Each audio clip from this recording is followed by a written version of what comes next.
Hello, my name's Sean Pera, and I ran a workshop on the topic of production for sound and lighting for performers with a small but enthusiastic group of friends on March 12th. I'm sorry if you weren't able to attend in person. These subjects are covered exhaustively in thousands of online videos, so it's never been my intention to simply make another one. Coming from a performing background myself, I realized that the most effective way for artists to get a handle on the tools and techniques of production is to start with a small amount of key information, well understood, and to apply that hands-on with no hesitation. I'm including an email address here that I encourage you to use to contact me at any time with questions about what's presented, and especially anything you may have wanted to ask about had you been able to join the session. There are plans in the works to do another live workshop at the end of April, so if your contact information is on file with Sudbury Performance Group, keep an eye peeled for notification of that date. As much time as possible spent hands-on, applying concepts to actual functions is the workout training we need to develop strength, as an audio equipment operator especially. Like any other skill, some things come easily and feel as though we're on top of them, but the reality of live performance is that we rarely have as much control as we'd like. Setup time is often cut short, the space we work in is often far from ideal for good results or even comfortable ones. The expectations of our clients often exceed what's reasonable to expect, and this adds stress to situations. And all this assumes that the equipment works properly with no issues to troubleshoot.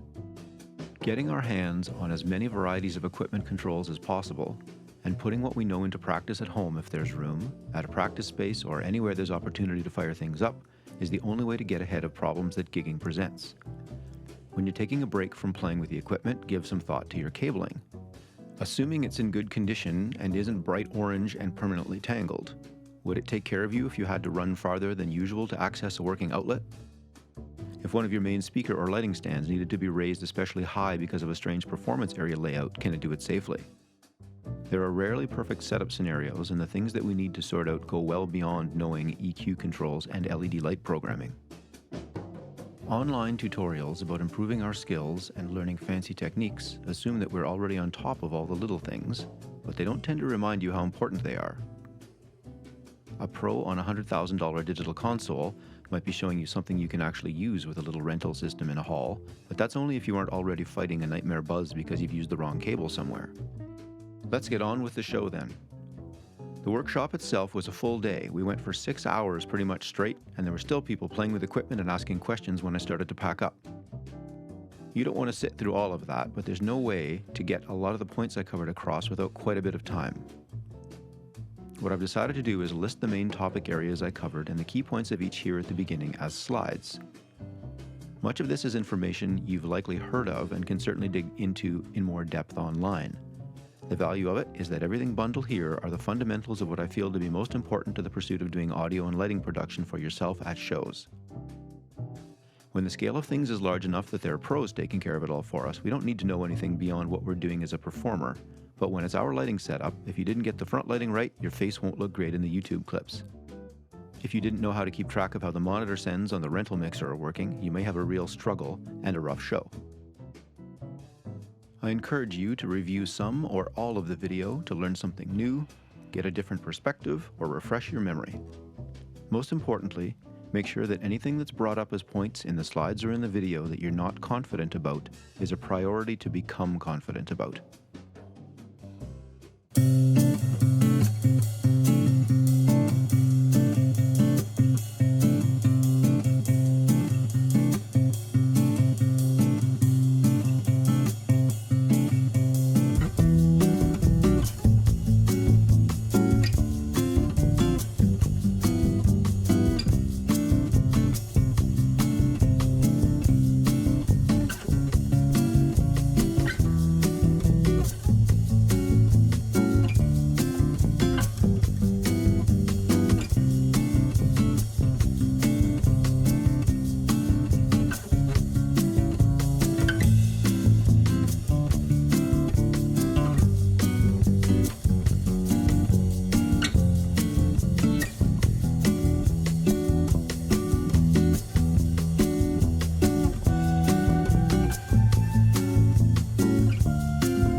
I'll give you a little bit of my own background to start, and then I'll give you an idea of what our concept's going to be for how we're going to run through the stuff for the day.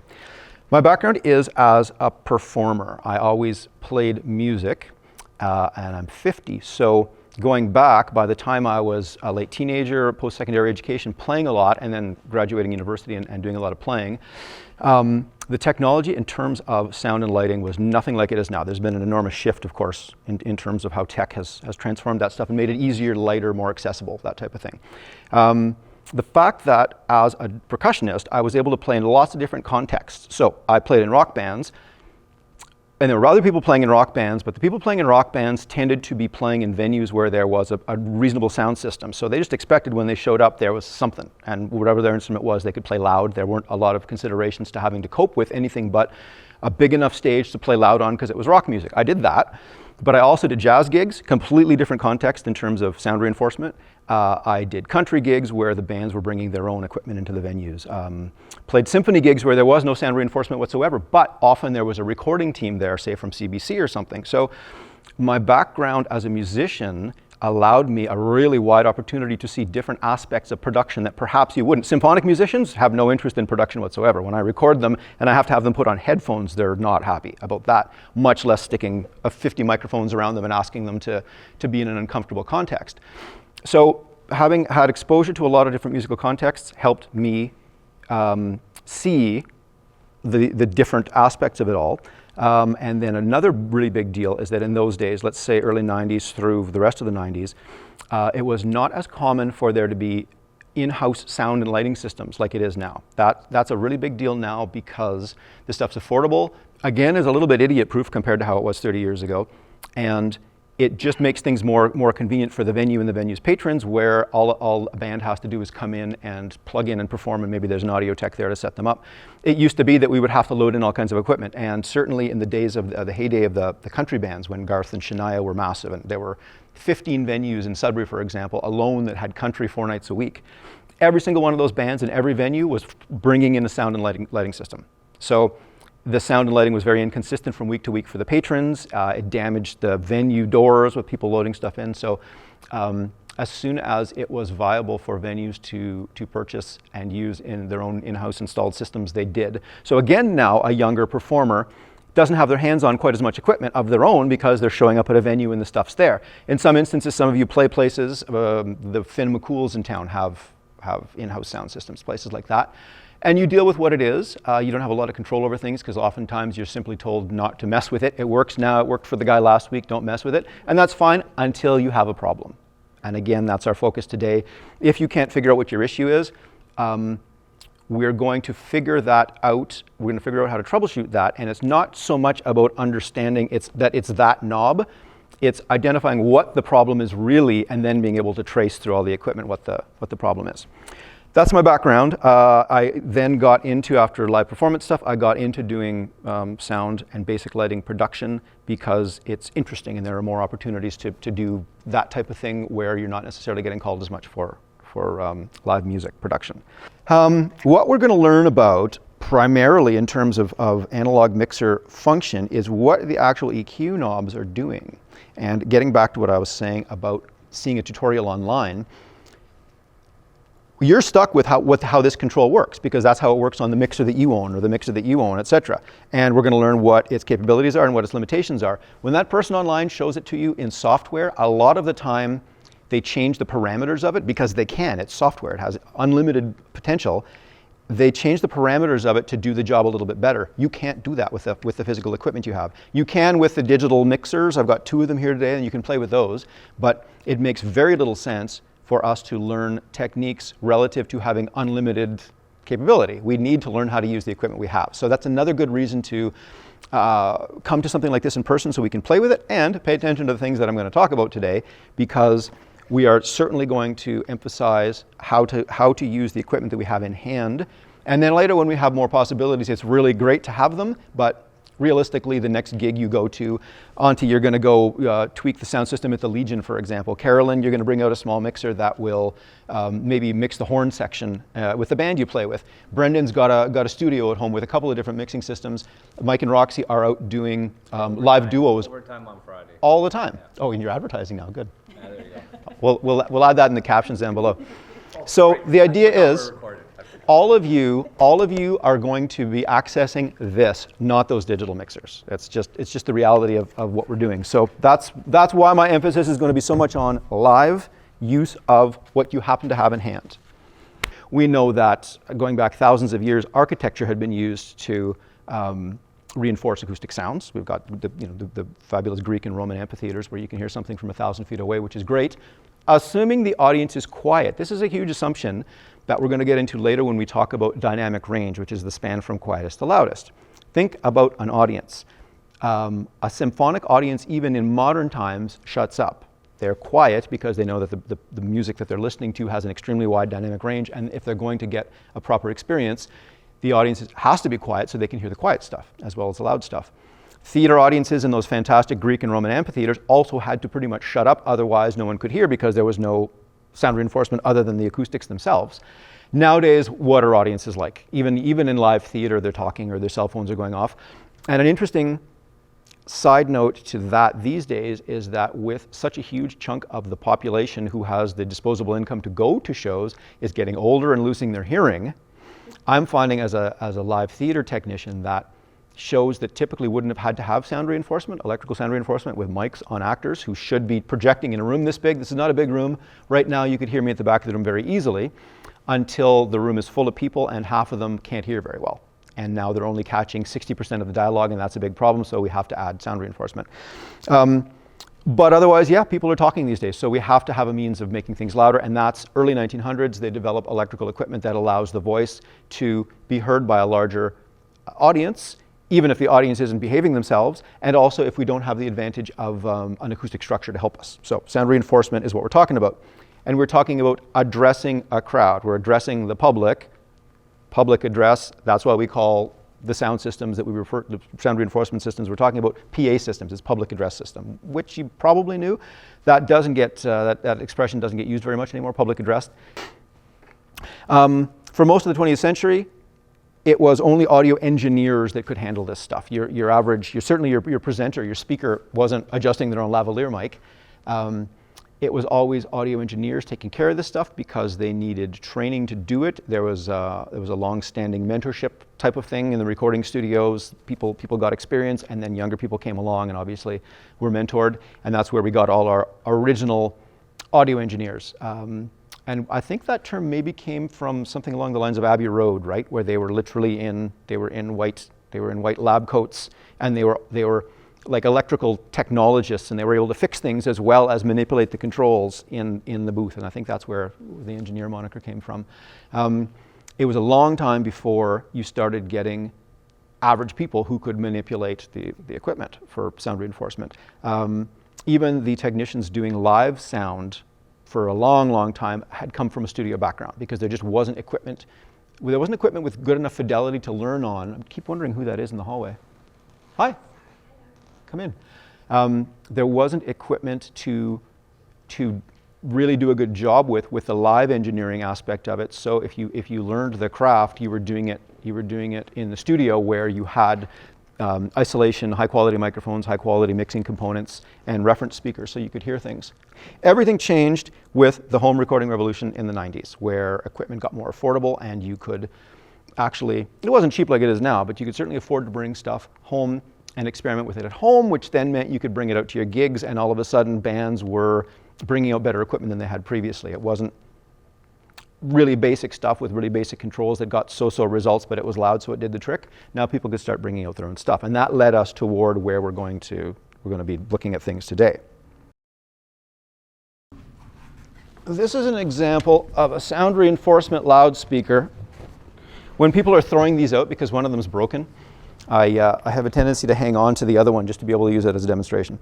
So this is like modern. This isn't very old, but it's a very basic design, and it's an example of the type of thing that bands would have been dragging out ages ago, except it's small. This would have been miraculously small and light. It doesn't weigh much. I can lift it with one hand easily. So what bands were dragging around in the early 90s when I got into doing this were about 3 times the size of this and 10 times the weight. So you did your best. You dragged it all in and you put it on a table, and you'll notice that this isn't pointed especially effectively. They're getting destroyed right now. You can't hear anything, but that's the best I can do because it weighs 400 pounds and that's the best I can do. So there was equipment to use, but it was very awkward to move around. Really high-end equipment, the equipment that had high enough sound quality to really make a difference if you made small adjustments, that stuff was still the realm of large-scale touring productions, where every unit had lots of people to carry it around, and they were worth a lot of money, and the components inside were very high quality, so everything sounded great. That hadn't trickled down to our level yet. So again, you could learn how to do studio-level manipulation to the tone of things and adjustments to dynamic range, but it wasn't really being reproduced very well live because of the limitations of the equipment you were using. Big concerts could do well because they had access to the equipment, but the everyman couldn't do it. And that's kind of what we're getting at today. Now the everyman can do anything you want because the stuff's so good. If we identify the goals of better sound reinforcement, so describing the best you could probably do with the equipment in hand years ago was very so-so. It was so-so. You would get your vocals out front, and as long as your drummer wasn't too loud, the audience would probably hear something. You had very fundamental controls on your mixing equipment, but truly, what this little guy can do is what an average mixing board in the late 80s and into the 90s that was this big and weighed 100 pounds. It was about the equivalent, and that board probably wouldn't have had the same fidelity as this. It probably wouldn't have had the same sound quality as this. So adjustments you would make, which today we're really going to hear through quite high fidelity equipment. You can see we're surrounded by equipment. The adjustments we make today will make a lot of sense to us because we hear them. You wouldn't have heard it so much then. This adjustment through that speaker, through a really, really low quality power amplifier, 30 years ago would not have made you think, oh, I should probably do this better. It would have been good enough, and it would have been so-so. So that's sort of what the status of things was then. A huge leap was with a particular company making, in North America anyway, I'm sure things existed overseas from other companies, but a particular company started making mixers that had all kinds of features that only the larger scale stuff had. We're going to talk about some features today that we take for granted being on modern equipment, but you couldn't have found them other than on $100,000 touring consoles in the past. All of a sudden, you've got a mixer this big that's only $2,000 that can do all those things for you. And then the company comes along with a big improvement on speakers. We're going to talk specifically about loudspeaker design and the different types later in more depth. But a really big deal is that this company comes out with a loudspeaker that's as light as this, sounds 50 times better than everything else did because it uses the newer technology that we'll get into the specifics of later, and that was affordable. So now you can buy a mixer that has good features, improved fidelity over the big one that you bought used from a country band that folded from 25 years ago. So mixer sounds better, so your manipulations sound better, and now you've got playback speakers that sound really good with better fidelity. All of a sudden people can start paying a lot more attention. And there we saw a huge development in people's ability, which was great because you didn't have an excuse anymore, and the controls were good enough that if you didn't know what you were doing, you could screw up your sound pretty badly too. In the past it was so-so, but it was blah. But now the sound's and lovely, and if you don't have that mid-range control set very well, the audience can hear it. So, do you know what you're doing, or do you learn? Is what it came down to. That was pretty neat. And I was around paying attention to this stuff as that was happening. I wasn't in a position to be buying that equipment immediately. The guys 10 years older than me were.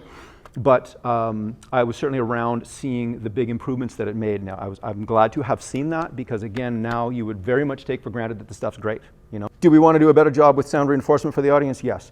Can you hear yourself? This is the topic of monitoring that we'll get into. Can you hear yourself on a gig? Because we're here, I don't think any of you are front of house mix engineers. I think most of you are performers. And so you want to be able to not only make adjustments to sound reinforcement systems so the audience is getting a better perception, but you want to make your own experience better too, which is really important to some of us.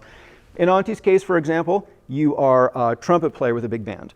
Monitoring doesn't mean anything to you because you're playing in an ensemble like an orchestra that is sort of self-contained. It doesn't require monitoring, but you're also a vocalist. So there are times when you have to get up And some sort of monitoring scenario would do the trick. You've spent probably most of your career with minimal, if any, monitoring, so it's nice if you have some. Mike and Roxy are gigging all the time with sound reinforcement systems, so you're expecting half decent monitor results.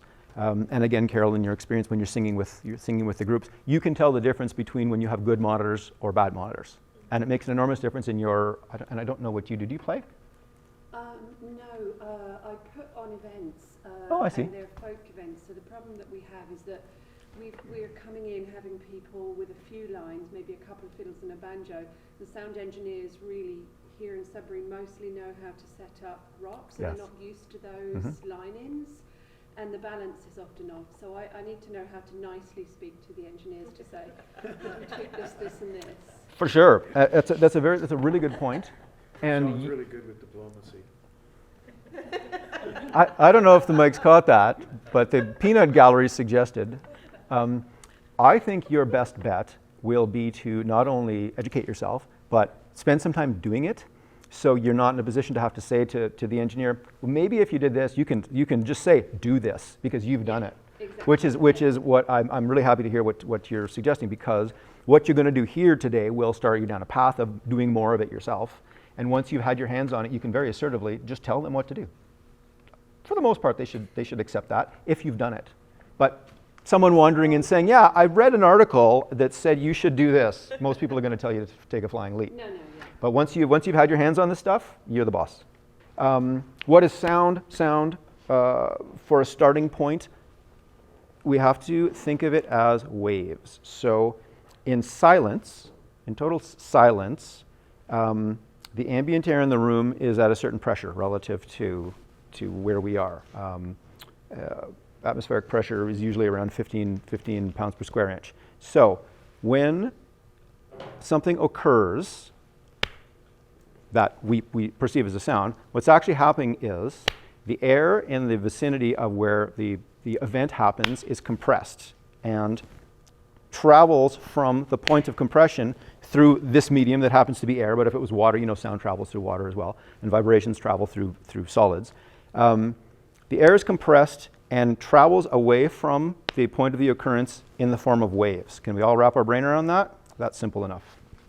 I forgot to bring over my whiteboard, but I don't want it to obscure the speaker. My whiteboard's like a security blanket. So we're familiar with the concept of sound traveling in waves. So that's not a big deal. That's not a big deal to be aware of when you're manipulating controls. But we need to understand. We need to understand where different aspects of the sound we hear lives in the frequency spectrum, in the audible frequency spectrum, and of course that's represented as waves. Physical event occurs, causes air nearby to experience a change in pressure, moves through the air as vibrations in the form of waves, until they come in contact with our auditory system, and then our brain processes that as sound, and we can identify sounds. There's more to know about that topic, of course, but we just need to agree that sound functions as waves, vibrational waves. Now we get into something that's a little bit more pertinent, the pitch of sounds, okay? So the pitch of sounds has the most relevance to what we need to talk about in terms of sound reinforcement. If the source of a sound is high-pitched, it was causing very short vibrations. So the waves are shorter, and if it's a lower-pitched sound, the waves get bigger. And if I had an oscilloscope to show you, or I've got an app on my iPad where I can show you a sine wave. It's obviously not to scale, but if I increase the frequency, you see the wave getting smaller for high pitches, and if I lower the frequency, you see the wave getting wider. So we refer to the repetitions of the wave, and one cycle of the wave begins, and then you have a positive peak, then it returns. Same thing with electricity, and then you end up with your negative peak, right? Okay, so that is one full cycle from start point to a positive peak back to zero, negative peak back to zero. That's one full cycle. We measure cycles as hertz, and you're probably fairly familiar with that. Electricity in North America has a vibrational rate of 60 cycles per second, and so we refer to a single cycle as a hertz. So 60 hertz, for example, is AC. That's electrical power. Where are there some other examples here? This sound, sibilance, the sibilant sound is around 6,000 hertz. And once we get into the units of 1,000, we use kilo. We use kilo to refer to thousands. So an S sound, which is 6, can you guys see that over there? Yep. Ish? 6,000 hertz actually becomes 6 kilohertz. And as an abbreviation, which I'm sure you've all encountered already, usually you're just referring to it as 6K.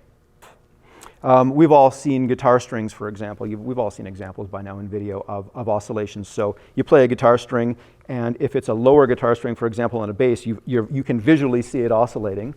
And higher strings oscillate so quickly you can't see them. It just looks more like a blur. So again, that just reinforces our concept of the waves being different sizes depending on what the frequency is. If an A note on a guitar, I'm going to use this as an example because then we can actually get into some listening examples. If an A note on a guitar requires 220 cycles per second, that would be 220 hertz.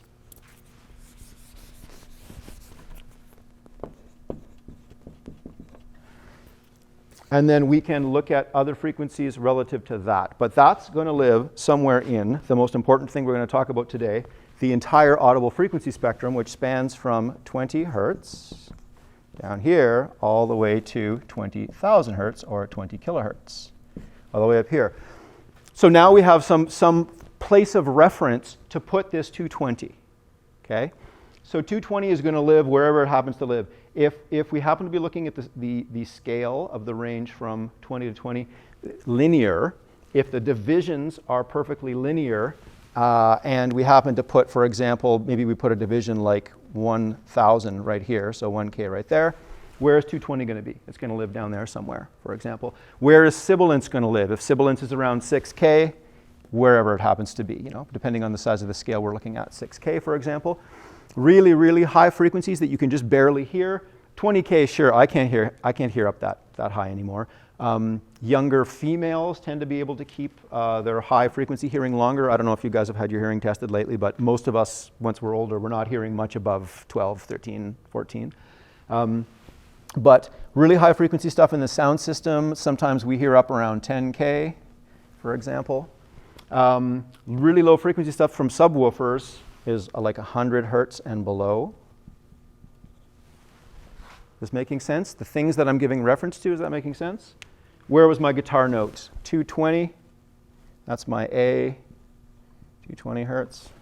Okay, so I talked about a guitar note. I talked about sibilance in my voice. I talked about 10K, which is really, really high frequency stuff that we can't hear necessarily. 1K is kind of in the middle. A topic we'll get into a little bit later is human hearing has a particular sensitivity in a particular area of the upper mid-range like that. So looking at this, have you ever thought about the audible frequency spectrum in terms of pitches? I mean, you don't necessarily think about 1K as a pitch or 6K as a pitch, but if you play an instrument, you know what an A is. Whatever pitch that happens to be. I'm actually going to play a little clip of myself singing an A, and my wife singing an A, and a bunch of different instruments creating A. You all know what A is, so now you can think about A in the context of where it lives in the frequency spectrum. That's kind of handy. You don't think about an A when you hit a tom-tom on your drum kit, but over time you develop a sense of where the tonality of that instrument is sitting in the frequency spectrum. So if, for example, you were playing with equipment that allowed you to manipulate it, you would have a better idea of where it lives. Okay? That's what I'm getting at with this stuff. The volume of sound is relative to the intensity or strength of its vibration. So we're certainly not going to get into that in any depth. I mean, I'm drawing it like this. And if I wanted to represent that wave as having more intensity, I literally could draw it bigger or smaller. And Antti has certainly studied this from a physics perspective. Some of you have as well. We refer to the intensity as amplitude.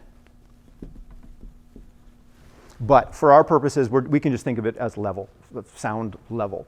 We know, and we're going to look at some instruments later that can measure, we know about sound pressure levels. We know about taking measurements of how loud things are in terms of their potential risk to human hearing, that type of stuff. I've got some SPL meters here for us to play with. But the amplitude of the acoustic sound is what we're talking about when we're talking about its volume. And we are measuring amplitude, volume, in units that we're going to call decibels. Decibels are tenth of a bell. A bell is a particular unit of measurement coming from Alexander Graham Bell. And the division is into tenths. So tenths of a bell are decibels. And that's a really important one to think about, because for the most part, our exposure to decibels is only relative to what's dangerous. Is 90 decibels, is exposure to 90 decibels, which is, I don't know, something loud like a rock band playing in a bar. 90 decibels is pretty loud, it's uncomfortably loud. And how long can we be exposed to it? According to occupational health and safety standards, a certain period of time. So that's how we think about decibels. But we need to talk about decibels. I keep going over to my mixer that I should really just keep holding in my hands. We need to think about decibels in terms of this. What do you think about when you go, if let's say you know what the high frequency EQ knob is on a mixer, what are you thinking about when you do that? You think you're turning something up, you think you're increasing something or decreasing something, but that's all it is. When Mike says, Roxy, turn up the highs on the mixer, because Roxy happens to be standing beside the mixer, Roxy will turn up the highs, which is doing this, but what are you actually doing? Okay? We need to learn about the fact that with certain controls, in its center position, it's actually not doing anything. That's neat. It doesn't work like the regular knobs we're used to, which is off to more. Some of these tone control types of things are doing nothing when they are in the center. I've got a Long & McQuaid's keychain to offer the first person who can tell me what the term is that refers to the unique characteristics of a sound. The difference between my voice singing an A and the trumpet playing an A. What's that term? Both of you get a keychain. Okay, so remind me later. Remind me later. Timbre. Timbre is defined as the unique characteristics of a sound. And so that's something pretty important for us to understand, though it's not such a big deal for us to manipulate sound equipment. It's important to know, and high-end pros, and you'll see once we start getting into looking at this stuff, high-end pros can take advantage of really understanding what makes up the timbre of a sound to make really, really good adjustments. That requires experience and an ear and training that's well beyond the type of stuff that we do, but you'll see what we get at. So what's the difference between me singing an A and a trumpet playing an A? Well, the initial frequency is 220 hertz, for example. So they're both going to share that. But then what makes them different? There's a fundamental. I'm going to change colors. There's a fundamental, that's 220, which makes them both the pitch of an A. That's the fundamental. But then there are supplemental harmonics. There are harmonics that exist elsewhere in the frequency spectrum. Harmonics. So if here's my spectrum, and in green, I'll move my music stand so you guys can see if you have to. Here's our center note, 220. Ba. Wish I had perfect pitch. There's our 220. If we play that 220 from a synthetic device, like a sine wave, like a tone generator, you can have a synthetic device create a sound with no harmonics. So you literally would only see boo right there. It would just be a pure tone. But then as soon as we are playing the same A on a guitar, you're going to see additional harmonics through the frequency spectrum, maybe that look like this. This is really dumbing it down, so apologies to both Auntie and anyone online who's looking at this thinking that I'm doing a kindergarten version of this. So that's my voice with additional harmonics, but in a different color, I'm going to suggest the harmonics that a trumpet would add. So the fundamental is going to stay the same, but now I have a whole bunch of harmonics up there. Interesting. And how about a vibraphone, the percussion instrument, a vibraphone? It's not going to have all those harmonics. It's going to have harmonics below and here and here and here and here. So we're going to see some examples on a spectrum analyzer of the same A sound represented in the frequency spectrum 20 to 20, and we're actually going to see the fundamental plus harmonics. So that's the first thing we're actually going to see on the screen. So that is a That's like a test tone coming out of a tuner. So it's a synthetic sound, but it's got all kinds of buzz on it. It kind of sounds like a reed instrument. You hear it sort of going zzz. So look at what's going on. There's our fundamental, 220. And then the rest of it is all harmonics that give it its particular timbre, its particular sound quality. Okay, so I'll take hold off. Oops. Take hold off. And I'll roll into the next sound, which I believe is a female vocal.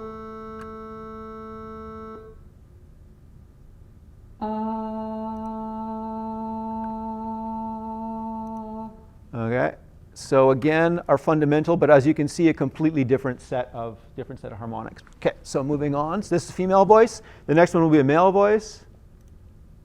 So similar. It's a human voice. So there we go. Okay, there's a trumpet. Interesting. It's got a lot of harmonics. It's not a particularly high pitch. A trumpet's going to have a lot more upper harmonics because of the nature of the instrument and its construction, how the bell projects sound and what it's made out of. As this trumpet played higher notes, we would certainly see a lot more upper harmonic stuff in the content. So that's a trumpet.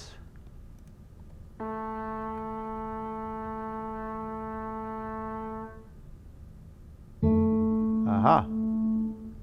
Okay, so, stop that. Why are you going so fast? You got to stop. Sorry. I want to go back to that. I forgot that guitar string was so short. So that was, I'm just going to loop this one for us for a second, or I'll just capture it really quickly and then stop. Okay, hold. There we go. Nylon string guitar. We hear our fundamental. We hear our 220 right here. We see some harmonics. They're certainly not the same harmonics as the human voice or the trumpet. Okay, so that's now clear to us. But is there some content below? Yes, there's some more content below the 220, which we hadn't seen yet because of the resonant nature of the instrument. Okay. Next. Violin. Again, a violin, as it increases in pitch, we're going to see a ton more high frequency content, but you see that the fundamental 220, we're all very clear on that, but look what's actually louder. In a violin, double what we'll talk about octaves a little bit later. We'll talk about the relationship, like the musical octaves relationship with this stuff a little bit later, but it's beyond what we need to talk about, so we won't get into much. But if you look at double the initial frequency, so 200 is what we're talking about as our A, but in a violin, for example, you're actually seeing double, so an octave above what the fundamental was as its louder harmonic. That's interesting. So that's the first time we've seen a harmonic louder than the fundamental tone. Yes? So in the picture here, yep. Are we looking at the fact that some of the other strings are ringing as well? Or it's just nope. The harmonics within that one string? In this case, we would hear in the example, we would hear if there was sympathetic resonance. So this is just that string. Okay. This is just that string being played, which certainly makes it informative in terms of seeing how much information is actually happening. Really, we used to just think of an A as an A, but there's a lot more to it. Okay, moving through. That's a good question, though. What else have we got?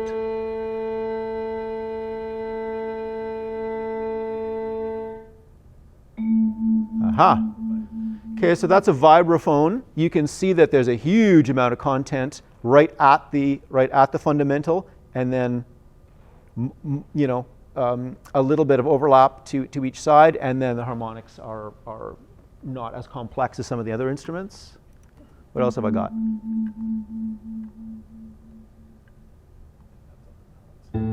Okay, that's a big one. I need to make sure that I play that again and capture it well for us.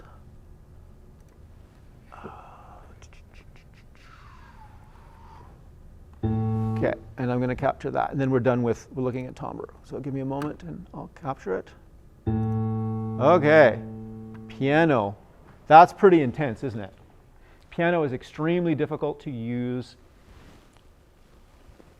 equalization manipulation on because the content of the source is so complex. There's a lot going on. You know how pianos work. There's multiple strings. There's not just one string like a guitar creating that A. There's a number of strings all being hit at the same time. They've got to be tuned relative to each other. And so look what's happening. We have our fundamental at 220.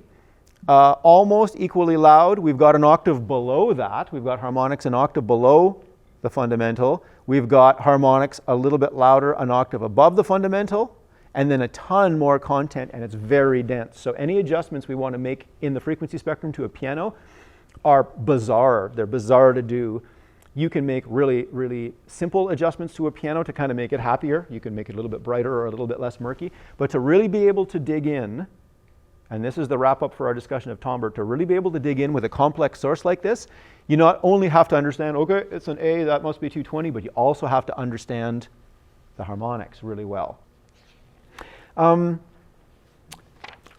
voices and different instruments have different tone characteristics, of course, and equipment does as well. And that brings us to the topic of something that they call frequency response. So the distinctly different sound of two different microphones. I didn't take any demo mics out yet, but I'll just show you one if I can find it. Leo, don't shoot this because it just looks like I'm hiding my stuff in the kitchen when company comes over. So we're familiar with traditional microphones that we see on stage for performance. Okay, for example, that's a Shure microphone that we all know very well. And as far as your typical person is concerned, it's a mic and you sing into it or you play into it and it does its thing. But it sounds significantly different than this one, which is pretty bizarre looking. This is a measurement microphone. And the purpose of this guy is certainly not to have anything to do with picking up something in performance. This would be to do analysis. You would connect that to an analyzer, and then you would play sounds in a room, or perhaps even just the sound of music in a room, but usually test tones and pink noise and things like that. And this would measure how things are sounding in the room. And so this is trying to measure how frequencies are being represented in the room by the equipment. So if you're in a room that is big and boomy sounding and it introduces a lot of low frequency stuff, you want this microphone to be very accurate so that if there's a bunch of low frequency stuff being picked up, you're going to see it because this mic will hear it. So the frequency response of the microphone itself, you want to be very accurate. So it's got very flat frequency response. This does not have flat frequency response whatsoever. This actually has sensitivity to different areas of the frequency spectrum, which we're now aware of. It has sensitivities to different areas of the spectrum to make it more useful for its job. And most of the microphones, I've got about 20 different mics here. This is the only flat microphone I have here, and its intention is for measurement. All of the rest of the microphones I have here have different frequency responses based on what their job is. This could do a vocal. Its frequency response is manipulated to make my vocal more present in the mix, for example, and perhaps reduce a couple of the frequencies that are typically not nice in a vocal, just as an example for a microphone like this. I might pull out a microphone that's designed for a bass drum. It's going to have a completely different frequency response because your intended outcome is different than this microphone and this microphone. So we're going to look at some photo examples now of the frequency response of microphones represented as a graph in the frequency spectrum.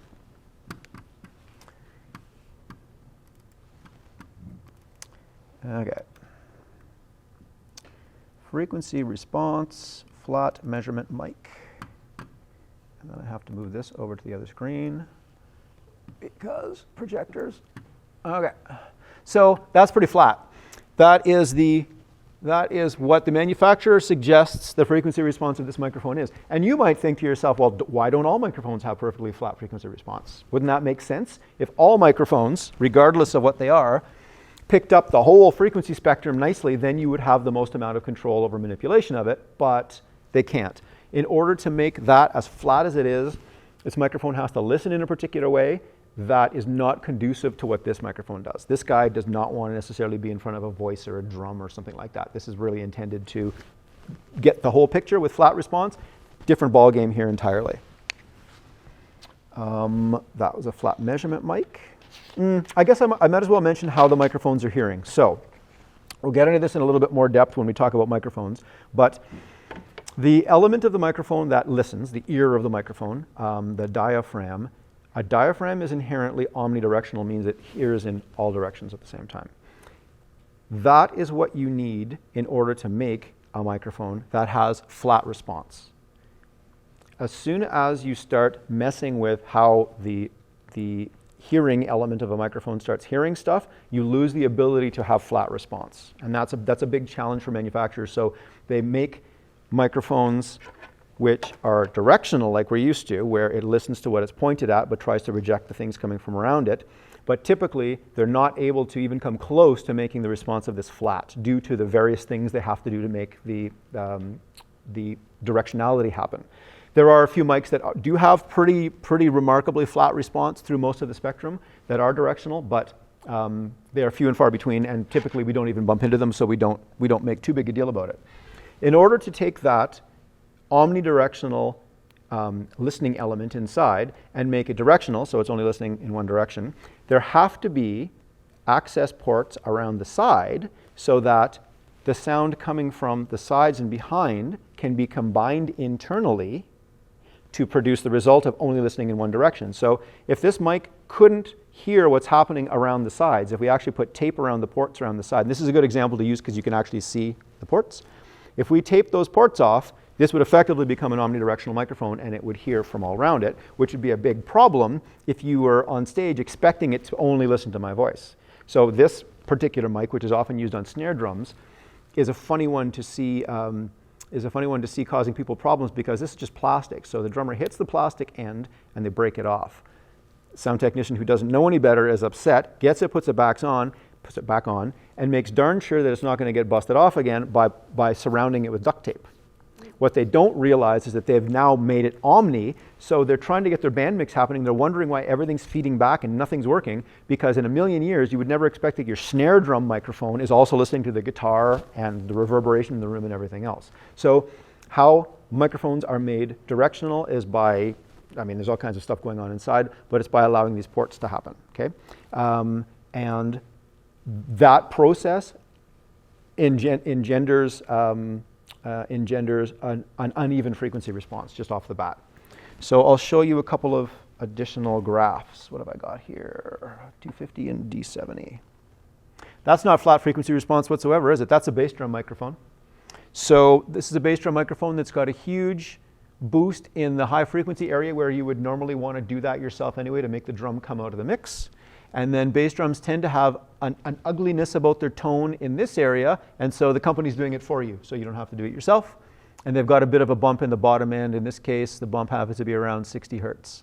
So would you say that you're getting more comfortable at looking at the frequency spectrum and getting an idea of what's happening with response within the spectrum? Good. Here are a couple of others. This particular mic is a really good quality microphone where it's a directional mic, but they've actually managed to make it pretty flat through most of the spectrum from 100. From 100 it's pretty flat up to around 3,000 hertz, and then it starts to have a bunch of boost activity from 0 happening. And then that same microphone has a built-in EQ switch which can change its characteristics, and then its frequency response looks like this. Right? So this is what you get. This is what you get when you get microphones. Audio geeks look at these frequency response charts and get excited about them because you know that if you put this top one on a particular instrument, maybe I want this on acoustic guitar. Because acoustic guitar, I want to actually hear all the detail there. But for example, this I could use a little bit of emphasis on without having to do the work myself. And this happens to be the area where an acoustic guitar perhaps has nice frequencies that I want. So this might be the response of a mic I want to put on an acoustic guitar. This might not be good on vocals. 5K could be good, could be bad on vocals. And then again, there seems to be a dip around here where sibilance would occur. So the frequency response built into a microphone itself, ideally we would select the microphone for the application if it was going to be helpful. The length of the waves themselves is more important than the speed. The wavelengths that are high pitched are very, very short. What have I got examples of here? The A that we've been talking about for 20 minutes, the 220, is 60 inches long. That's a wave 60 inches long. That's pretty big down there. This S sound of my mouth, around 6K, 6,000 hertz, is only 2 inches long. So that wave that you're hearing is only 2 inches long. One of the really noticeable frequencies we get out of subwoofers is 80 hertz, and that's 14 feet long. So that, and really, really low, down at 40 hertz, for example, where humans, you're not really hearing that anymore, you're feeling it. A 40 hertz wave is 28 feet long. That's massive.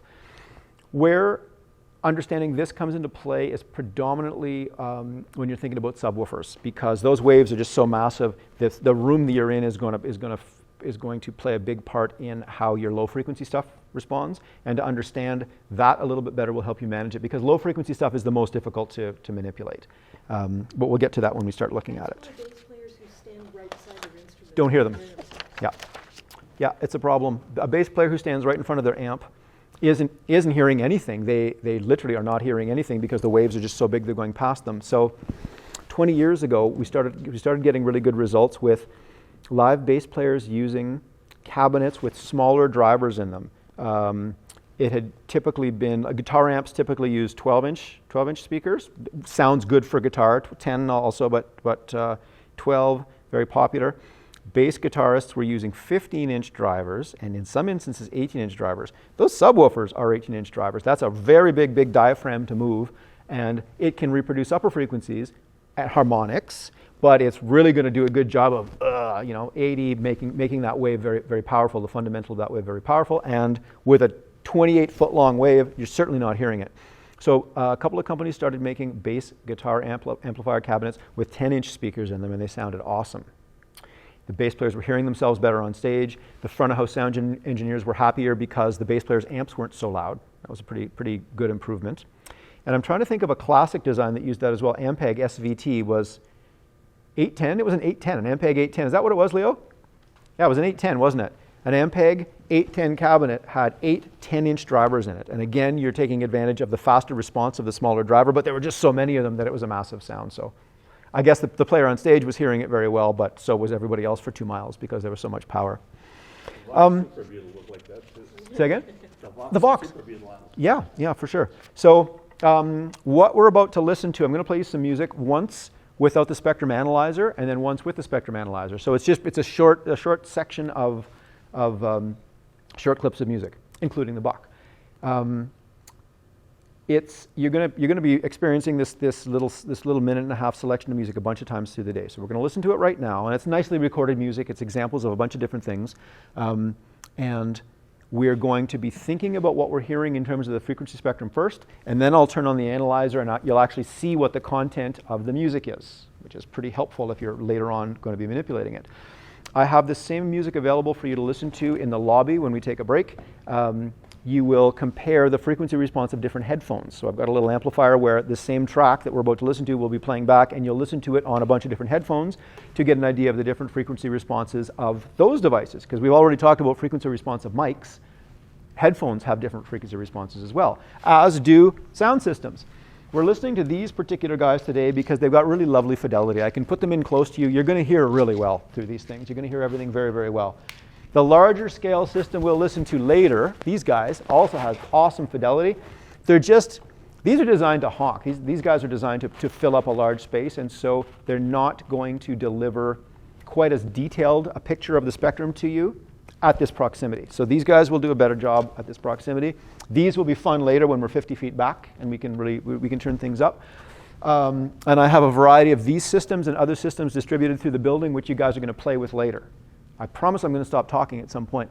But we really want to emphasize now anything you hear, you're thinking about it for where it lives in the spectrum. Because if you want to be able to manipulate it in any way, short of just turning it up and down, you want to be able to understand how you would manipulate it in the spectrum. So for a start, I will fire up my track. Where are we here? So it's the headphones comparison. That's what I call the track. Now, I need to open its analyzer. I will just make sure that it's going to work for us. There we go. So I'm going to turn the analyzer off for a start. And let's just listen.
Okay, so lots of nice things to listen to there. You're hearing lots of air. The one with the female vocal with the really quiet percussion behind it and the bass.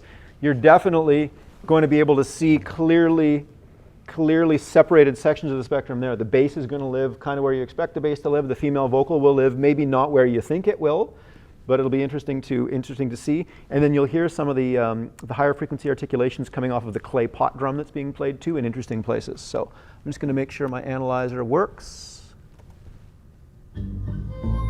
Okay, there we go. So I'll go back to the analyzer screen.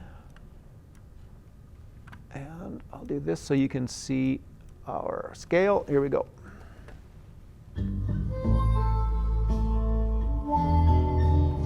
You see the hi-hat symbol up here?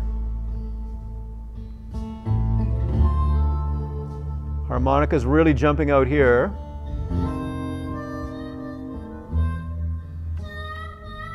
Low frequency, the acoustic guitars around there.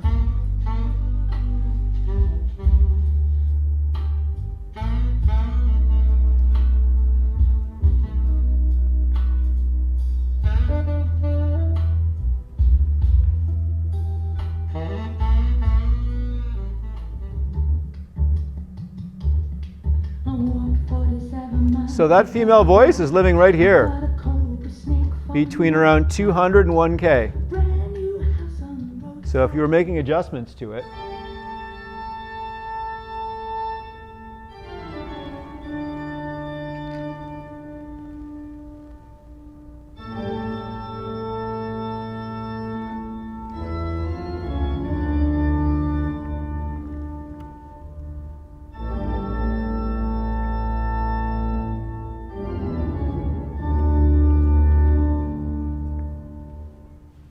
what do you think? Interesting to see, yes? Here are the two key aspects that you've got to agree influence the sound of a space.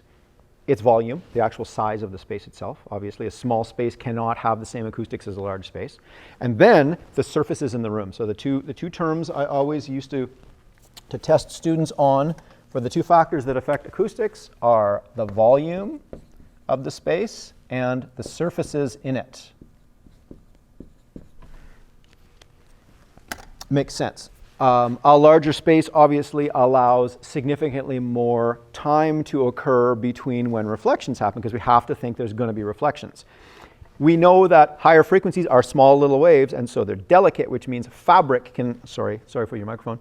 We know that fabric can mess up small waves. So in this room, we don't have a lot of upper frequencies splashing around because there's lots of fabric. That fabric is interrupting those tiny waves very easily. And what's cool in this room is they intentionally used a very coarse, very coarse, it's almost like coral, face on the bricks on the back wall. So I don't have the issue of high frequencies coming off the stage and bouncing off there and scattering. It's a very scattered effect. You know the sound. That sort of bathrooms with all those shiny surfaces are a very scattered sound. Gymnasiums with that very shiny floor, for example, and lots of hard walls. Gymnasiums have a very complex sound which has lots of frequency content going on, but you get a lot of high frequency stuff in gymnasiums because there's nothing to stop those high frequencies from bouncing around. But then you've got the big waves as well developing, and you've got the issues of perpendicular walls and waves hitting stuff. So that's a whole thing that you can look into, of course, yourself online. But the key thing is, how would you change the characteristics of high frequency reflections in a room? Soft stuff does the trick. Humans are great. Soft seats, all these seats are fabric, which makes a really big difference. And like I said, the texture on the walls makes a big difference. And in this case, the ceiling's high enough that it's not causing us too much trouble. Venues you may be performing in might be a problem. The big band that our friends here play in plays in a Legion Hall, big square room, shiny floor. Not a very high ceiling, but the ceiling is a dropped ceiling, thank God, with the tiles, like we're so accustomed to. That's the only reason the big band can play in that room. If that was a hard ceiling, if it was a hall that had a hard ceiling, all that brass reflecting high frequency into the ceiling would be unbearable. You just couldn't do it. Halls used to have high ceilings. That's the thing. Now we're putting music into every conceivable little weird space, but halls used to have volume that helped in terms of ceiling height as well, volume that helped, and then surfaces that helped as well. There we go. Nice concert hall. The seating is helping on the floor and wood. They're using wood, and they are using not just The surfaces here are largely reflective. They're wood, but they're using angles too to do diffusion. At Brendan's studio, he's put in absorptive panels to help control initial reflections to reduce their energy, but then to make the room sound even better than it already does, he's going to have panels engineered with specific angles on them for diffusion and diffraction. So that's what's going on here in this nice concert hall, which is what I called the slide. So that's a good example of, right now I'm the source and the direct sound of my voice coming to you, the listener, is the red line, but you can hear a lot of other reflections in the room, can't you? I would venture you're hearing reflections from the ceiling, but what does that take? I'm not talking to the ceiling right now, so my voice is going a lot of different places. I'm getting reflection off of whatever hard surfaces are back there, which are coming back to the floor probably, which is why you're hearing the ceiling. So this is just let's just call this an overhead view, let's look at it that way, of all the potential reflections that can happen. So if you could, you would certainly want to do something to reduce the number of reflections happening off of walls. We want a nice balanced sound. We don't want a preponderance of particular reflections, like in a gymnasium where the big boomy stuff is a problem if you introduce too much energy to the room, and rooms with a lot of glass. So reflections that are not helping us, reflections that are not balanced, we can just refer to as chaos. It's just chaos. We need to try and reduce the chaotic reflections. Brendan's studio had chaotic reflections initially because of its wall construction. It's solid concrete construction. Very chaotic reflections, so that immediately necessitated putting in some absorbent stuff, and then further steps involve angles, diffusion, etc. So in that case, the volume was a fixed thing. The room was going to sound like it did relative to how big it was, but we certainly could affect the surfaces to manipulate the chaos to help us. Okay, so I've got a good slide here titled Reverberation. Let me see if this one comes up. There we go. That's a good one. So look at what's happening. I'm talking and I'm bouncing off of a bunch of stuff. Now, you don't have the added chaos of a low ceiling over my head like a lot of classrooms would be, but at work at the college, I often will move from classroom to classroom, and one classroom will have a 10-foot soft ceiling with those tiles, and I'll move into another space that's maybe a converted lab or something like that, and it's got an 8-foot ceiling with drywall. And it drives everybody bananas because to me it sounds like I'm talking really loud. If we look at that, to me it sounds like I'm talking really loud because look at all of the activity that's happening around my head, right? There's a lot of reflections there.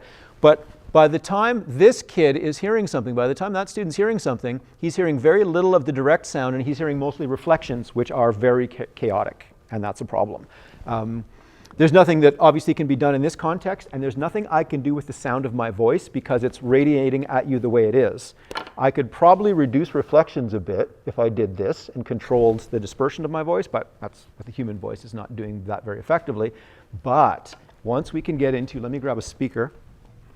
Once we can manipulate where we're pointing our sound reinforcement devices, we can start to have an influence on what happens in our space. So when we get into speaker placement a little bit later, I'm going to suggest that this would probably not make Mike very happy. This would make him happier because it's not pointed right in his face. Okay, so that's an improvement. But now what's it doing? It's blasting the back wall. We don't want that. So what if I got it high so that it's not pointing at his face, and I tilted it down? So now I've got direct sound going into all these nice soft bodies in the classroom or in the audience, and I'm reducing reflections off other surfaces. That I can manipulate. So in Brendan's room, with lots of chaos, do we want to point into the reflections, or do we want to make adjustments that allows us to point into soft things? Because there's going to be people there. If you're listening to music in this room, there's going to be an audience there. You guys have spent time, all of you have spent time in venues like this. Some of you have performed in them, perhaps, but what's this? No, the arena's higher. The arena's higher than that. The amphitheater. This is a church. Oh. This is a church. Church is huge and wide and glorious and spectacular, but it's got that high reflective roof, which causes you reflection problems. Churches with no sound treatment and a little bit of a sound system in them are always a disaster because those glorious high ceilings give you really, really serious reflections that cause intelligibility problems. Churches have had column-style speakers installed for better clarity for years. Churches have had stuff installed long before social centers and that type of place did, because people needed to hear what the person at the front was saying. And the only way to overcome the acoustics, which were glorious for choirs but not so good for the spoken word because of the volume of the space, the size of the space, causing reflection issues. They were just no good for spoken word, right? Great for Gregorian chant, less for sermons. What else have I got? More reflections, and then more complex reverberations again. This would be great for the symphony. So this right now, let's call each of those colors a part of the frequency spectrum. Doesn't that look nice? That's fairly balanced. The red is direct sound. Yellow's, let's say, high frequency, and the gray is, low, mid, and low frequencies. That looks fairly balanced. It wouldn't be overly chaotic, but that's for music that's intended to produce a nice blend. Does an acoustic drum set produce a nice blend, or does it make you want to run away? That's the thing. An acoustic drum set is creating wicked energy. Let's call it. I don't have an example of it, but an acoustic drum set's creating wicked energy that, if it was green, is splashing off every surface in proximity to it with a huge amount of energy, and then blasting reflections out in the room with a ton of energy. That's the problem. Most of the instruments in an orchestra can produce energy, but it's in a controlled kind of context. When a piccolo flute can have a huge amount of energy, but it's used with wisdom. You know what I mean? They don't just have every instrument blast at the top of its dynamic range all the time, and that's why rooms that allow acoustic chaos work for that, because the chaos complements the source material. Acoustic drums are not complementary to a chaotic environment. They're just not, which is why for a long time recording studios put drums in very dead spaces so they could control the sound. That's tastes have changed that way, but that's the thing. It's one of the reasons why drums always drive us crazy. And there's a drum here for us a little bit later to just a 2-second demonstration of what you would do if you were in a position where the drum is creating so much energy it's making your situation untenable. It's fine for you to maybe be uncomfortable because the drummer's your brother, so you put up with the drum being your brother. But if the person paying you, and it's their wedding, and they're upset because you're too loud, and the fact that you're too loud is because the drummer can't be any quieter, you need workarounds. We need some workarounds for that, and we'll just talk about that for 2 seconds because it's important. But now you understand what's happening when that drum gets hit loud. It's not that it's loud, it's that it's exciting the space too much. Its initial energy is stronger than the space can support. Acoustic drums in here are very difficult. We did a show last summer. A band came in, and it was the new style band where everything's really mellow and quiet. The drummer had muffles all over everything, and so his beautiful kit went. So the sound guy's talking about all these sophisticated things he's doing with fancy microphones and stuff, and I said, that's great, but what if that kid was a punk rock drummer pounding the heck out of that drum kit? You would use none of those techniques. You would turn all the microphones off, and you would struggle to get any of the other microphones in the band to sound like anything because he's creating too much energy. So, I mean, don't tell me about your sophisticated methods, because your source is beautiful. Your source is practically not even there. You can manipulate it with all the sophistication you want because your source is so polite. When your source is not polite, which is what we have to deal with all the time. Or the big band. There are members of the big band who are intelligent people and very experienced musicians, but they're getting older and they've got hearing loss. And so they need their instrument to be louder than maybe is appropriate for the context in order for them to function properly. These are all problems we have. And in a perfect world, we would all have enough equipment with enough control, which I do because I bring out pretty nice equipment with digital control.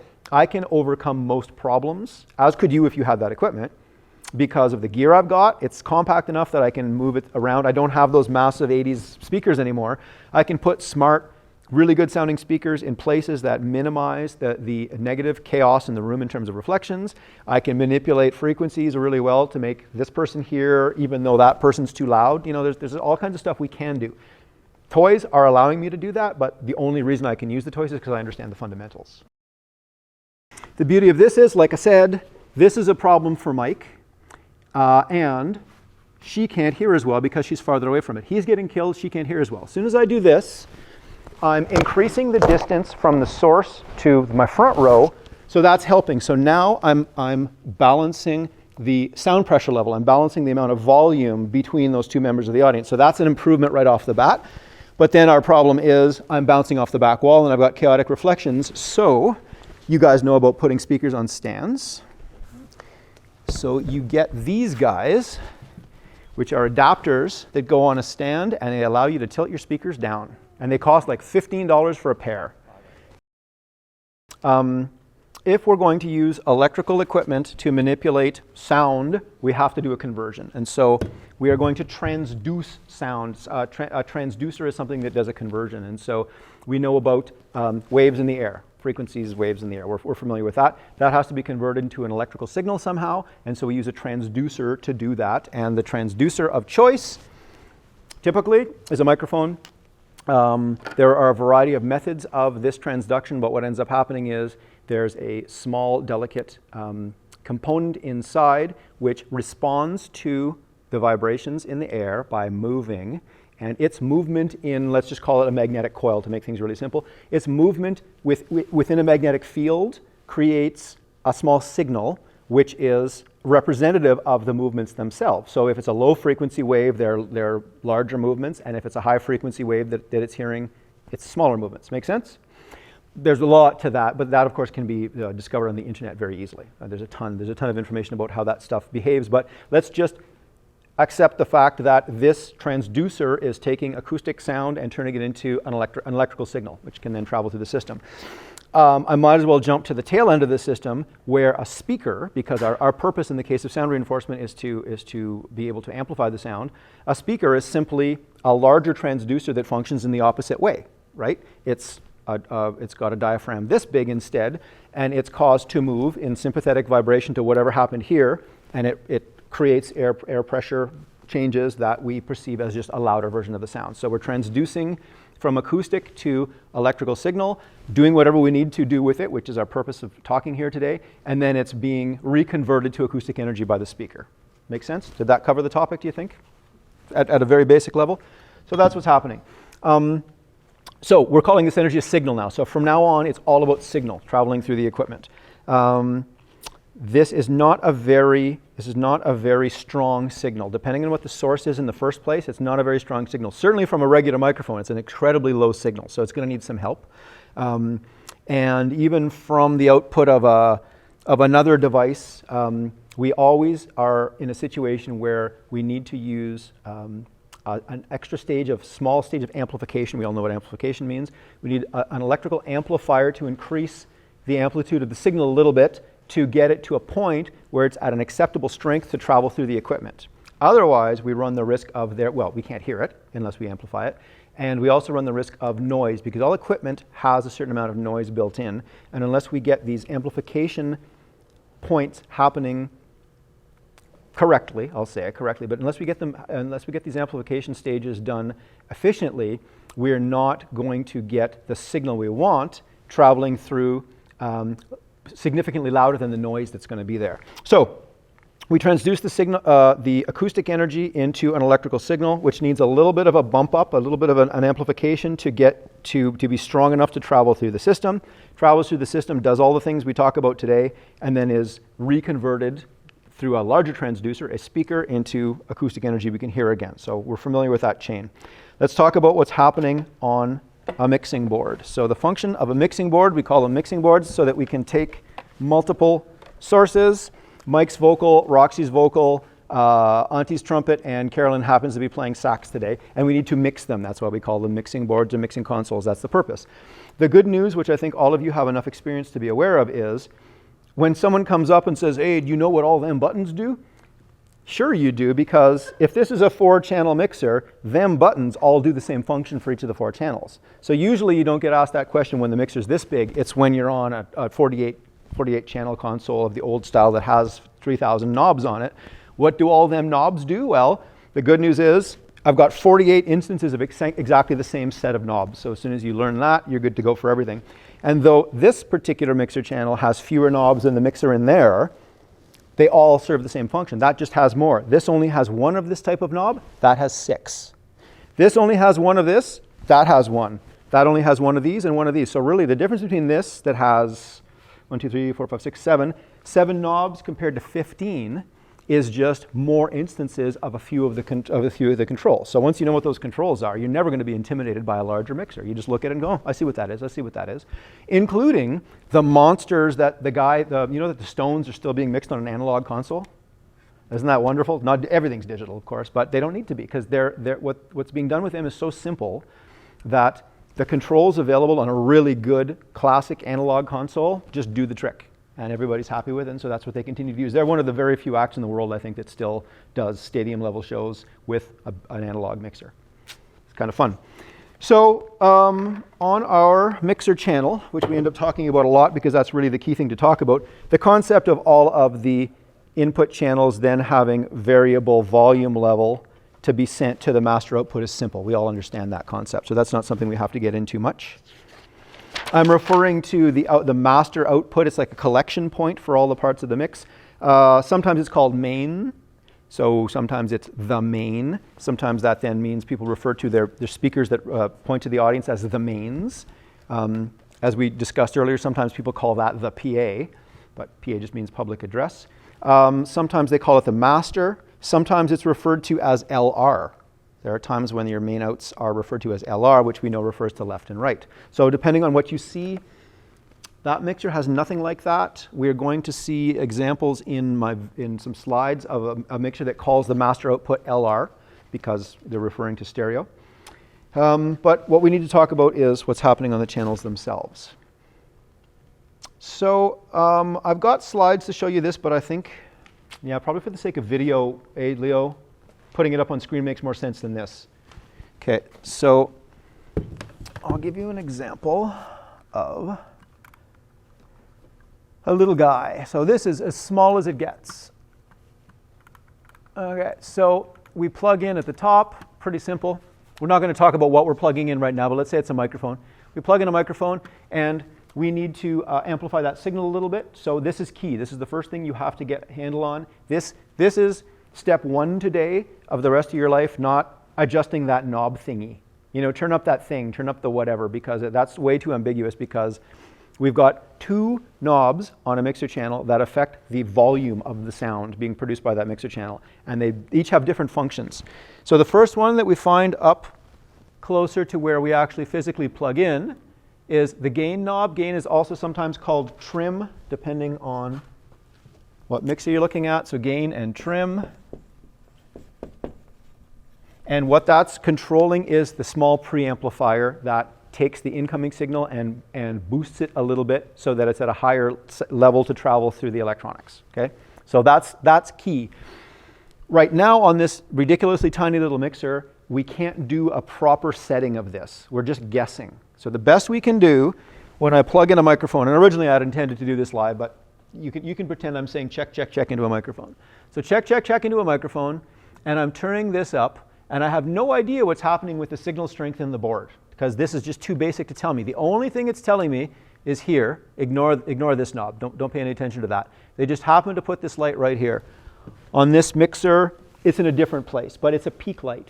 When this little red light starts to flash, red flashing must mean bad, you know. So all we know on this very basic mixer is that if we start flashing this little clip or peak light, our signal is amplified too much. So we just reduce what we're doing here at the gain or trim knob, and hopefully the flashing goes away. You know, typically I think the instructions manual will say you're okay to flash a little bit, but don't be pounding red all the time. That's pretty simple. So that's our first step, is this gain knob, but we're not really doing a good job here. On these little mixers, you're not even seeing these meters showing you any information when you're just doing gain there, because what these meters can show when the mixer's this basic is, these just show overall output level. So unless your actual other volume control, which turns up how much volume this channel is producing in the total mix, unless that's turned up and this is turned up, the meters don't even show you anything. So this is, you're totally in the dark in terms of how you're setting your gain on this. You would never use a mixer like this for any kind of professional application because you simply cannot set your input gain accurately. You have no idea. When we're finished this section after the break, we'll take a closer look at real mixers and how you're actually supposed to do this to get a standardized level that actually will work properly with all the rest of your equipment. We move through from gain to EQ. A last little thing to mention in terms of dynamic range with this stuff. We've spent our whole lives accustomed to the dynamic range that our ears and our brain processing it can have. That goes from very quiet to very loud. Loud hurts us, but we can perceive very quiet to very loud. This equipment has way more restrictions than that. That's something to keep in mind. The dynamic range of all microphones is not the same. Sometimes they're more sensitive to very quiet sounds, but maybe those microphones don't like loud sounds. This happens to be able to like really loud sounds, but it doesn't do as good a job with quiet sounds. So the dynamic range capability of the equipment comes into play as well, and that's a big factor in what's happening here.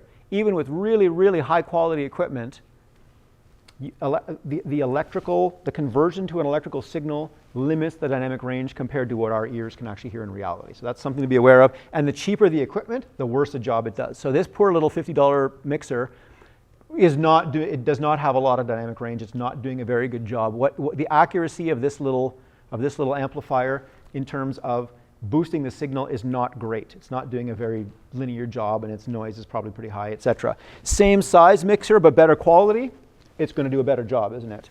Getting into better and better mixers. The mixer that Mike and Roxy were using on the gig last night is an OK mixer. It's a very similar design, but higher quality out in the lobby that you'll be using. The preamp is just better quality. It's just going to do a better job of reproducing the original dynamic range, doing the amplification without introducing extra noise, that type of thing. So you're getting it, and the recording people talk about preamplifiers all the time, but they're not so much built into mixers. They buy isolated ones. But as far as your mixer goes, the higher quality of the mixer, the better the microphone preamps, or the initial little amplifier. Then we get into the tone control knobs. EQ for equalizing. To equalize something is to balance. That's why they call it equalizing. You're sort of balancing it. What does my voice sound like in the room right now? What would you change? If you could change the sound of my voice, maybe there's a bit of nasality that you don't like. So ideally, if you can, with frequency controls in the frequency spectrum, if you could identify the area in my voice that's a little bit nasal, it's probably really nasal through a sound system. So you would find that frequency, and maybe you would do a little bit of an adjustment there. Or maybe the sound of my voice has a lot of S's in it. I don't. But if someone has a very sibilant voice, again, you're looking for areas in the frequency spectrum where you can manipulate that. Okay? Making sense? That's what we're doing with EQ. But we need to learn about our EQ controls. This is way too basic. We have a high control and a low control. And look at the frequencies they're set at. That's fixed at 12K, and that's fixed at 80 hertz. If we go back to our spectrum, which is 20 to 20, one is fixed up here at 12K, and the other is fixed down here at 80. And that's been common for a long time. 12K used to be down around 10, but same idea, 10 or 12, that's pretty high. And 80 sometimes is 75, and sometimes it's 100. But that's typically where they park high and low. Okay? We're going to learn why those are pretty useless. Why those are pretty useless when we want to be able to manipulate things. We are wanting to be able to manipulate aspects of the frequency range in order to, for example, reduce nasality, give something more body to change its tone. You know, you can't change the timbre of a sound. That's its unique character. But if you want to manipulate how something is being reproduced through the sound reinforcement system, you are using these tone shaping tools, these EQ tools. And the first two we're meeting at 80 and 12, you're going to see are not especially useful.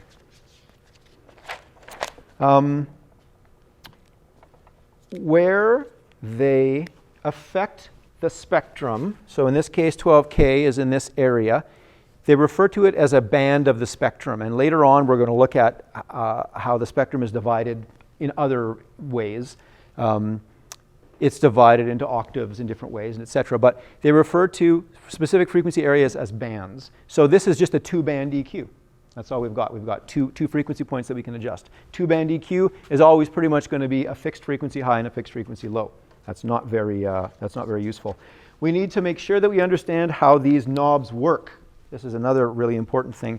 And I'm sure most of you do, but if you don't, center off is a new concept. We all have spent our lives around faucet-style knobs, where off is, for example, to the left, and turning clockwise is more, right? That's what we're used to. Or vice versa, bathroom taps, various things. But we get used to that. You know what your off to more is because it's a full rotation.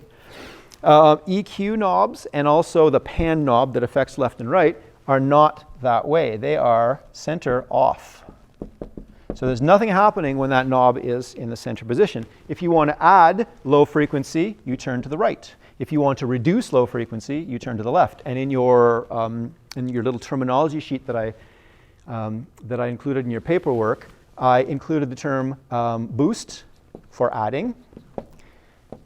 And if you're going to reduce something, you use cut often.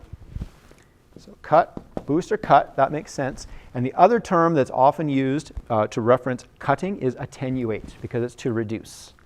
Attenuate. And that we need to know because a lot of the time on equipment there will be a switch that allows you to immediately attenuate a certain number of decibels. And they usually don't write the whole word attenuate. They usually will just abbreviate and put a 10. And then if you were panning as well, the center position would be center, and then you'd be moving to the left and to the right. And then the final control we typically have, if we could actually see an image on this poor computer, is output volume control, which we typically refer to as a fader, because on larger format mixers, hey, you woke up. On larger format mixers, it's an actual slider, a fader. But in many cases on smaller stuff, that control is done by a knob, but we still call that the fader. We're calling it the fader not because it's a big deal, but there are other controls that we're going to do when we get into proper level setting, where you just refer to your channel volume control as the fader. Even if it's a knob, just think of it as a fader. That's important to know. So those are the basic controls we have. We have the gain to amplify the incoming signal. We have some EQ controls to adjust the tone, and we have gain to adjust volume. So we set the gain. We're playing with EQ, which we'll talk about later. Fader is a volume to the main mix, the blend, and auxes are what we use. Auxiliary sends are what we use for our own monitoring signal. Aux sends are sent to dedicated physical outputs. So this little mixer only has one. That mixer over there has 6. So this can only do 1 monitor mix. That can do 6 monitor mixes, for example. Okay? Now, do I want the level sent by this to change every time the person at front of house changes the fader? No, I do not. Which is why I want the wiring inside for this aux to be what they call pre-fader. You've all heard that expression. So for monitors, we need it to be pre-fader. That's what they call pre-fader. So that, here's the good example which will help you remember this forever. Okay? This is great. 4-piece band, everybody has a vocal mic, including the drummer who can't sing. Okay? But it's the drummer's band. So you can't tick off the drummer because you'll get fired from your gig. The drummer has a monitor. The drummer has an aux, a pre-fader aux, that's sending him a signal so he can hear himself sing as well as everything else. You're the front of house mixing person. You don't want to hear the drummer singing. If his monitor mix is pre-fader, you can turn him off in the PA system, but he still hears himself, right? So changes to the fader, even if it's just a knob, changes to the fader, which is the channel volume to the mix, have no influence whatsoever on a pre-fader aux send. That's very important to know. Most of you know this, but what gets tricky is that sometimes mixers allow them to be switchable between pre and the other variety, or sometimes the way that the auxes are configured are permanently one or permanently the other. So understanding auxes well helps you a lot. So right off the bat, we can agree you want pre-fader mixes, and always thinking about that poor drummer who can't sing. Okay? So that then allows me to do a separate mix for Brendan. Brendan's the drummer, by the way. And I can't sing. Brendan's mix is on a pre-fader aux, and I can turn his vocal completely off in the mix. But of course, Mike and Roxy, they hear themselves from their own auxes because they get their own pre-fade auxes for their own monitor mixes. But of course, I have them up in the PA because I want to hear them. So suffice to say, understanding auxes. The rest of it's easy. We're done for the day talking about these simple aspects. Auxes need more discussion, and then you get to play with them back there. I promise. When I finally do shut up, you're going to be able to play with this stuff.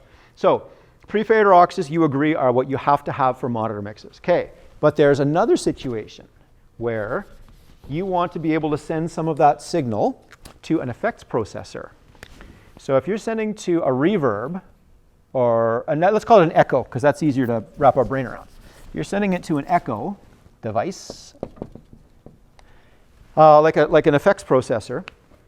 If you sent it to an effects processor, some signal from the channel, and it was pre-fader, when you turn the channel down, the send to the effects processor stays. So that's a little bit weird. You don't want that. You want, if I've got a nice echo on Roxy's voice and I turn her voice down in the mix, I want the amount of echo to turn down concurrently, right? So we want our aux send in that case to be post-fade. Post-fader for effects. So if I turn her volume completely off in the mains, she also goes away in the reverb. Does that make sense?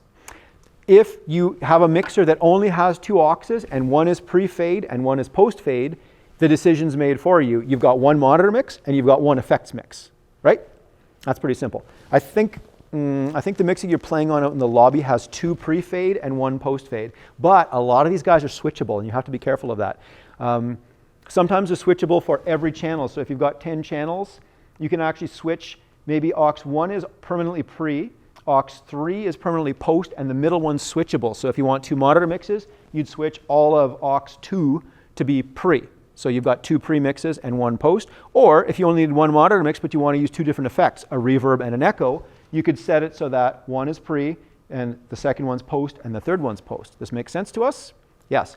On fancier mixers, like the one over there, you can make those decisions on every channel.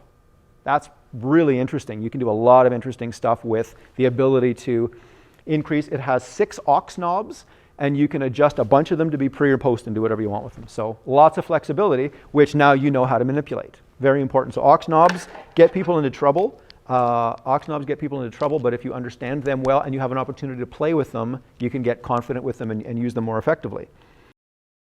We're comparing speakers. What you do in a music store, you go to the music store and they've got all the studio monitors up, and there's a selector switch and you can listen to them.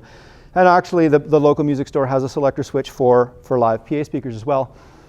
The context is usually weird because the content of the music, I mean, maybe you're listening to something you're familiar with, but where the speakers are located, which ones you're comparing, it's difficult to make an assessment buying things. If you're buying speakers, you really need to rent them. And that's the beauty of these big chains who are sponsoring us with pens and pencils and some door prizes.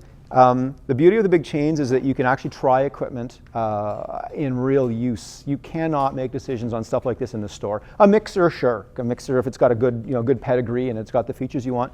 But in terms of what loudspeakers do the trick for you, you need to know what you're getting into, and then you need to try it yourself. We start with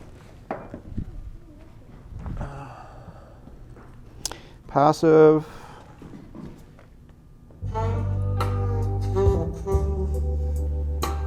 It's not bad. It's kind of edgy up here. It's kind of got an ugly upper mid-range. A little bit kind of cloudy sounding, upper mid-range, ugly. The bottom's there. Okay, so I'm going to mute that and I'll switch to this one. We'll just listen to the same stuff on this. You're definitely going to hear a different representation of the frequency spectrum with this speaker.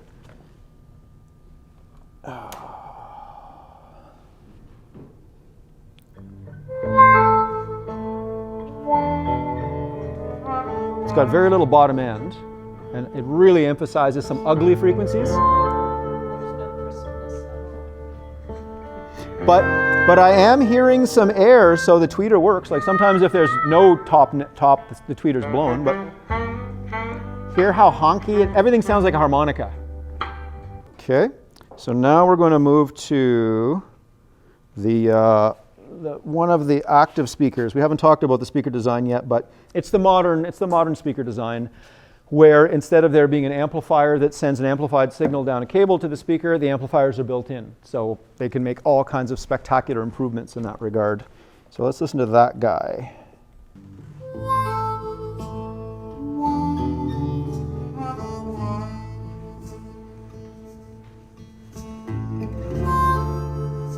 Like the full frequency spectrum of the guitar, right? You hear the bottom end of the guitar as well as the strings. You hear the brushes and the snare. The harmonica sounds like an instrument, not something ugly. That sounds like a real tenor. Yeah, sounds like you're in the room with it, right?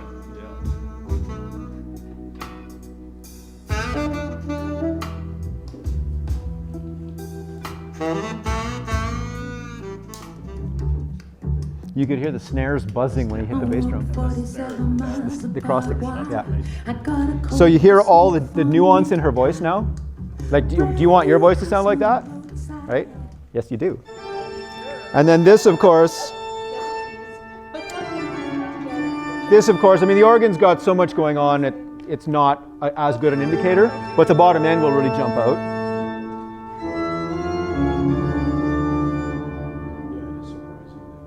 Okay, one last speaker to listen to quickly.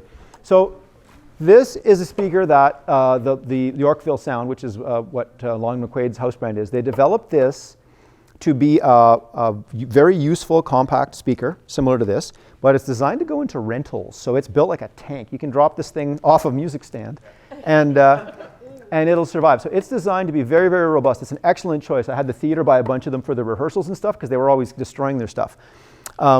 It has cool inputs. You can plug in a stereo aux cable. It's got cool inputs. You can plug a microphone directly into it. There's all kinds of stuff you can do. They deploy either on stands. There's a super cool thing where they've got a hole all the way through so that you can actually put it, if you've got a main speaker stand, you can put these guys halfway down the same stand and point it at you like an upper monitor. Amazing. And they have angles built in so that they function as a floor wedge. So really, really good. Excellent speaker, excellent choice. The fidelity is not as good. You're going to hear that it doesn't have as much top end extension, which is a sacrifice you make. This has a nicer high frequency driver in it. What they did with this is there's actually no tweeter. It's got a high frequency driver built into the center. They call that a coaxial horn. This is really designed to do well with the vocals. You're not going to hear as much airy, beautiful extension in the top or richness in the bottom, but the mid-range is going to be this big. So vocals are very easy to get sounding good in these, which makes them a very good choice as a monitor for yourself. I have monitors I like better back there. There are wedges that sound better.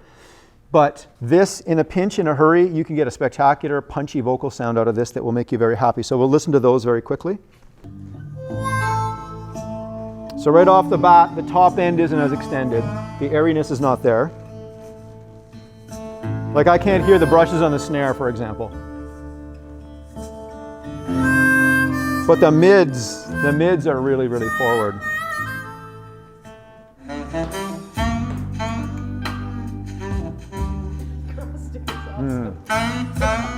So hear how the sax doesn't sound so natural anymore? So you would probably struggle to get a great out front mix with these, but they would be great for monitors. So there are a million different speakers you can listen to.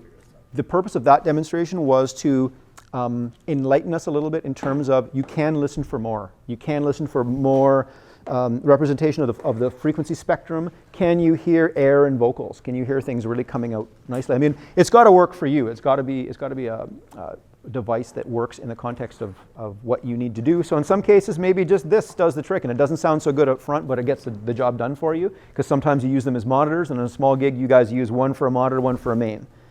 The goal of that was just so that you can be more selective when you listen to things, but don't ever listen once. Take the stuff home, try it out, because rentals are very cheap, right? Yeah. Okay, let's go back and look at some stuff. So according to this chart, male voice goes down to maybe 100, and maybe goes up to 8K. Okay, I can accept that. Female voice seems to work. Here they're saying 300. I think it goes a little lower than that, but let's call it 300 female voice up to, say, 14 or so. So are either of these affected by the low knob on our channel EQ? So that's, if we only have two EQ controls, one of them is useless. Yes? Is the width of the EQ? No, sir. That is a fixed frequency thing and of a variety that's extra not flexible, which I'll show you in a moment. So it's a really tight Q on. No, that's a shelf. Okay. That's a shelf, which we'll get to in a moment. Okay.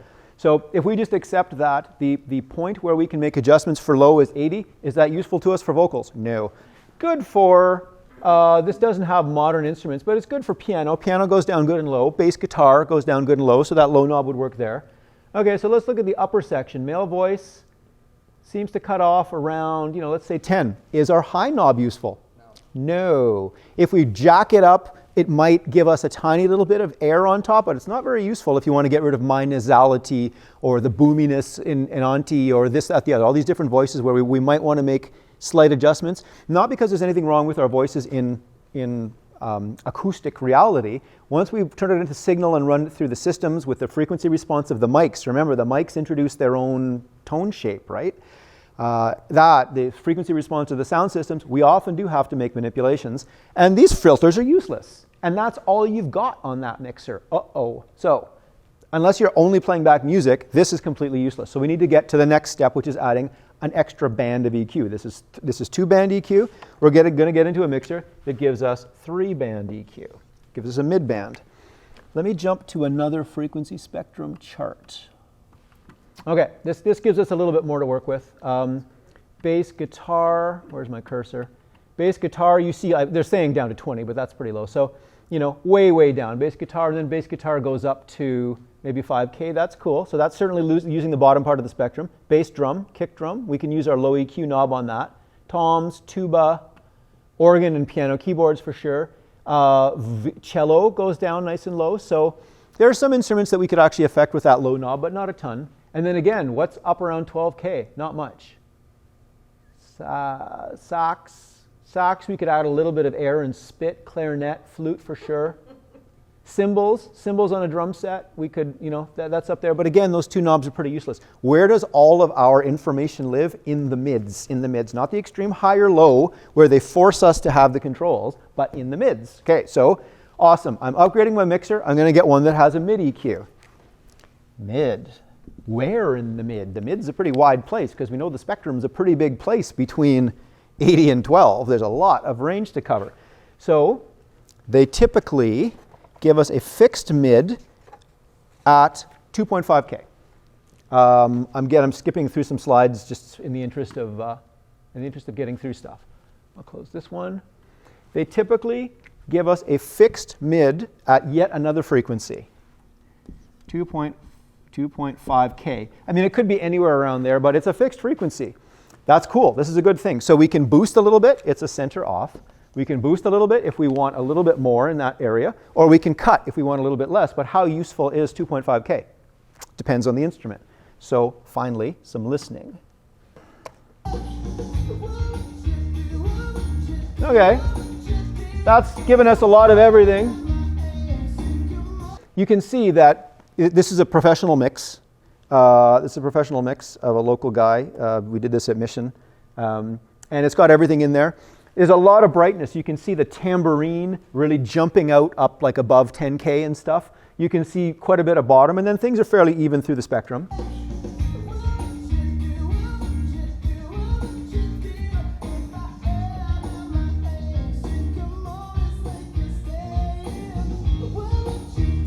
Okay?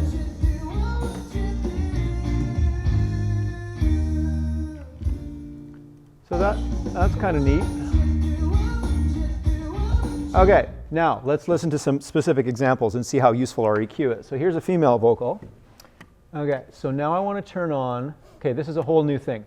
I'm not going to turn on the analyzer. I'm going to turn on an equalizer. Finally, some action. This is literally the point I've been wanting to get to with you guys for 3 hours, but I can't stop talking for some reason. Okay.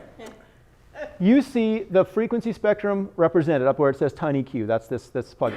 You see the frequency spectrum represented. It's smaller than our analyzer, but it'll do the trick. So I have things set up so that my high EQ is fixed at 12. Okay. Oops, that's not 12K. 12,000 hertz. And this guy is fixed at 80, just like our regular. Now, here's something interesting. The boost and cut that these types of EQs do is not just that frequency. It's not 80 up and down. These are what they call shelving filters. And a shelving filter takes everything from that frequency right to the end of the spectrum above or below it, and it takes it all up and down. So if I show you what's happening there, boosting the high shelving at 12K, see what's happening? Everything from 12K and up is moving. But because the angle of the slope isn't hard, the more I boost or cut, the more it's going to kind of drag into other frequencies, which is why even though there's no 12K in, for example, a male vocal, when you crank that high EQ knob, you are affecting some stuff down below, but you're also doing all kinds of horrible stuff to everything above it. So this is called shelving EQ. When you have fixed high and low, they're always shelving. So that means you're boosting or attenuating only from that frequency, and I'll show you the same thing happening at 80. You're boosting or cutting at 80. And though like I say, though the point is 80, it is dragging a bunch of other stuff along with it. And the more stuff you drag, the more destructive interference you're doing to the music. So you don't really want to be doing this. So now let's listen to a female vocal, if I selected it. Way back then we couldn't be apart. Okay, let's see what happens when I start to play with the high EQ. Come together and get through this, so we'll see. All the things our love has shown us we can be. Not super useful, is it? And I mean, you're listening to some pretty good speakers. If you were hearing good things happening, you would notice it in these speakers. And then, of course, you can see on the analyzer built into the EQ, she's got nothing going on down below where the low knob would change things. Way back then we couldn't be apart. Okay, interesting. And you notice when I really crank the low end, we hear, that is low frequency information that has nothing to do with the source. Her voice has nothing down there in it, but the equipment that she was being recorded on is that microphone ear doesn't just listen to her, it listens to everything. So maybe there was low frequency noise in the room, maybe there was some vibration. There's all kinds of reasons where you could introduce unwanted low frequency information into recordings. And in this case, you don't want it. So once we learn about these aspects of EQ, we're going to learn about a low cut filter that can help us significantly. So we're going to learn about low cut filters shortly, which is kind of cool. But this is interesting, isn't it? This is very informative to see it relative to the frequency content. Okay, let's jump to a male voice, where we'll probably have a little more luck. You make it hard, I want to stop and stare. Behind those eyes, what else you High's not doing much. And then low. Make me feel like I should learn to stop time. So once again, our fixed high and low aren't doing much for us. I'm going to, while I've got the male open, now I'm going to play with our fixed frequency 2.5, and we'll see what it does. It's not going to be pretty. It might, on some things it helps to maybe cut a little bit, but typically a fixed frequency mid is not especially useful. So I will set this at 2.5. And now I'll play that vocal back, and we'll boost and cut at 2.5. Now, how big the boost and cut is, how wide it is, that's what Brendan was asking about. Again, if you go home and Google parametric EQ, sweep mid EQ, it'll give you more of the functions. And on fully featured ones, which of course the digital can do, but you can't do on a regular mixing board, you can adjust how wide the filter is, which is pretty cool. So if I do a quick boost just to show you, you see how wide that bell is? Well, this control actually makes it narrower or wider. Different mixers build in different widths, and you can't adjust them unless it's a very, very expensive analog console. One of the very nice things about digital is you can. The width of the bell on the mixer in there is way wider than the width of the bell on the mixer out in the lobby, for example. So when you get into doing some listening examples and you're playing with adjustable frequency mid-range, you're definitely going to notice more of an immediate difference out there because of how the bell is shaped versus this one in there. You're going to be boosting and cutting more to get the effect. But when the effect happens, you'll notice it. Okay, so here we go, doing some fixed frequency, 2.5, boosting and cutting on a male vocal. You make it hard, I want to stop and stare. Ew. Behind those eyes, what else you got in there? It's bringing forward his teeth. It's making it sound like he's really close to your ear, which is maybe a good effect, but I don't want to hear that if I can avoid it unless I'm looking for it as an effect. You make me feel like I should learn to And stop turning it down just makes him disappear. You make it hard, I want to stop and stare. Behind those eyes, what else you got in So there? not super useful on a male vocal. I will mention something while we're at it.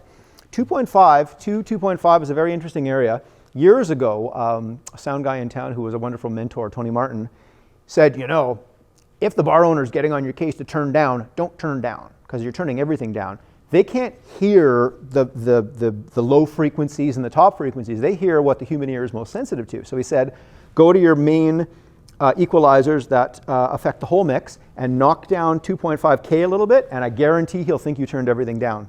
So you lose no power, you lose no clarity, but you're knocking down a little bit of the area where we're most sensitive, and our brains say, he must have turned it down. So I'll play with this for 2 seconds on the male vocal just so we can see, and then I'll go back to the full mix, and you'll perceive that the whole mix is turned down simply by doing a cut at 2.5, which is probably the only thing it's good for. So male vocal, female vocal. Way back then we couldn't be apart at all. Whenever I thought we'd fall. So Come together it's not terrible. and get further, so we'll see. It's muffled if I turn it down. All the things I love has shown us we can be.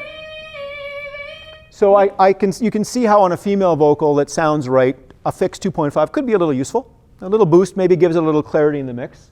I wouldn't be satisfied with that being my only thing that I can adjust, but it's not terrible. Okay, here it is in a full mix again, real quick.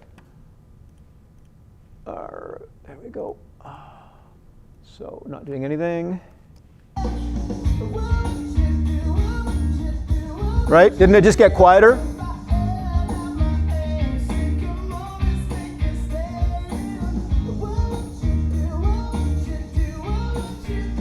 Now, you don't perceive it so much because it's not loud, but if I gave it more volume and it was like banging, this isn't going to be super loud, but it'll be louder, you'll hear the difference more because your ears are going to respond to that cut in the sensitivity area.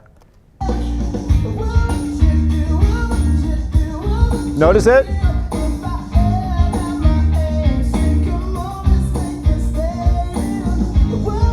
So,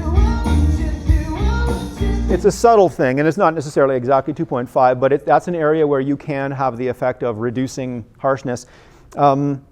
Your dance floor is packed, everybody's having a good time, you need to retain energy, but they're saying it's too loud. Rob and I were on a gig a little while ago where they were like, it's too loud. If I've got access to my controls, I'm not turning that down, I'm playing with the frequency response, absolutely. I'm going to go in, probably give them more bottom end, and then knock down the clarity in the cut areas so their ears aren't being bombarded, but they still feel energy. You can do a lot of tricks like that where you use low frequency energy to make people perceive that there's more going on, but not bother them so much. For example, music during dinner. Do you think music being played back during dinner should have lots of high upper frequency content so that it conflicts with hearing each other? No! So on your EQ, you'd get rid of all your upper, mid, and high so that there's still music playing, but it kind of sounds like this in the background and doesn't conflict with where the conversation's happening. Just very quickly again, I won't go on with our fixed frequencies much more. Acoustic guitar, electric bass, electric guitar. We'll play with these now, but with the improved version of mid-EQ. So we agree that high and low fixed shelving EQ are not super useful. So now will you reach for them to fix things? You would have previously. You probably would have thought that sounds a little too cutting, so you would reach for your high because you thought that's high. This is really high. It's too high. And again, it sounds kind of murky in the bottom end. I want Carolyn's doing brass with her brass section, and the trombone is really murky, so she thinks she needs to play with it there. The trombone doesn't have anything murky there. That's the bottom end of its range, so you're screwed. You can't do anything with these fixed points. Fixed at 2.5 maybe helps you here and there, but not a ton. What one thing do we wish we could do? Boost or cut whatever frequency we want. Frequency selectable mid-range, otherwise known as sweep or swept mid-range. That's the big ticket next step for everybody. So now you no longer have 3 knobs, high, mid, low. You have 4 knobs, high and low, which you know aren't super useful. And in the middle, you have a boost or cut button, and then you have a frequency selection knob. And that's when I do finally shut up. That's the main thing you guys are going to be playing with on these mixers. Is there's a 10-channel multi-track. There's 6 different songs of different types that you can select to play back on that system, and then you can turn up each channel as you want, and you can play with its frequency stuff in monitors and in a PA system or in headphones, whatever you choose to do, and really sweep around. That doesn't just have a single sweep mid-range, it has double sweep mid-range. So you can go bananas with it. You literally can ignore high and low completely on that board and play with upper frequencies, maybe my nasality, you do a cut there. But if you want a little bit more bottom from my voice, in the second set of sweep mid-range EQs, you do a little bit of a boost in a frequency that makes me sound nicer. So that's where you really are playing with fun stuff. And that's getting closer to the capability you have with the digital, where you've got a whole bunch of bands. So back to this. We'll go back to the male voice, and I'll start sweeping around my EQ a little bit. But you guys get the concept. I don't have to do a ton of demo on this anymore. So here we go. You make it hard, I wanna stop Okay, and stare. so if I boost Behind at those 2.5, eyes, I don't like it, but now I'm going to drop the frequency a bit. Ooh, make me feel like I should learn to stop time. So if I want to make his voice sound a little chestier and bigger, I wanna stop and stare. that's a little thin. Behind those eyes, what else you You hear it getting thicker? You make me feel like I should learn to stop time. So for good or for bad, without getting into it surgically, to be able to move your frequency around is a really big deal. Corrective things like getting rid of nasality or boominess, or enhancements like adding more air to stuff. You have to agree that this is a big deal. Let's just listen to that on a couple of other sources. Electric guitar. Yeah, you. Sean, can I bug you for one question? Yeah, go ahead. How often would you, instead of like, is there scenarios where you would have to switch somebody's mic because for some reason you can't? Yeah. It's not often. The only time I would switch someone's mic is if I took a chance and I put something really fancy on you. I've got a really fancy new $500 vocal mic. That's the Phil Collins vocal mic. That sounds really good, but it can be too bottomy. Maybe you would surprise me and have so much bottom in your voice, I just can't deal with it. Then I'd swap the mic. Or I did a really good band a little while ago, and with a killer lead singer that I really wish I hadn't put the mic I put on. It was my best vocal mic, a really good quality Sennheiser, and I thought it would be good.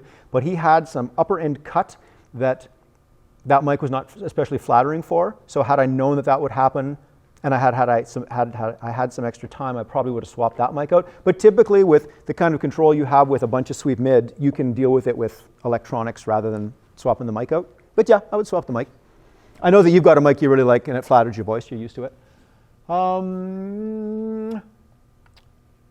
Because I want you guys to play. I want to stop this. Let's play with some sweep mid on electric bass for a sec.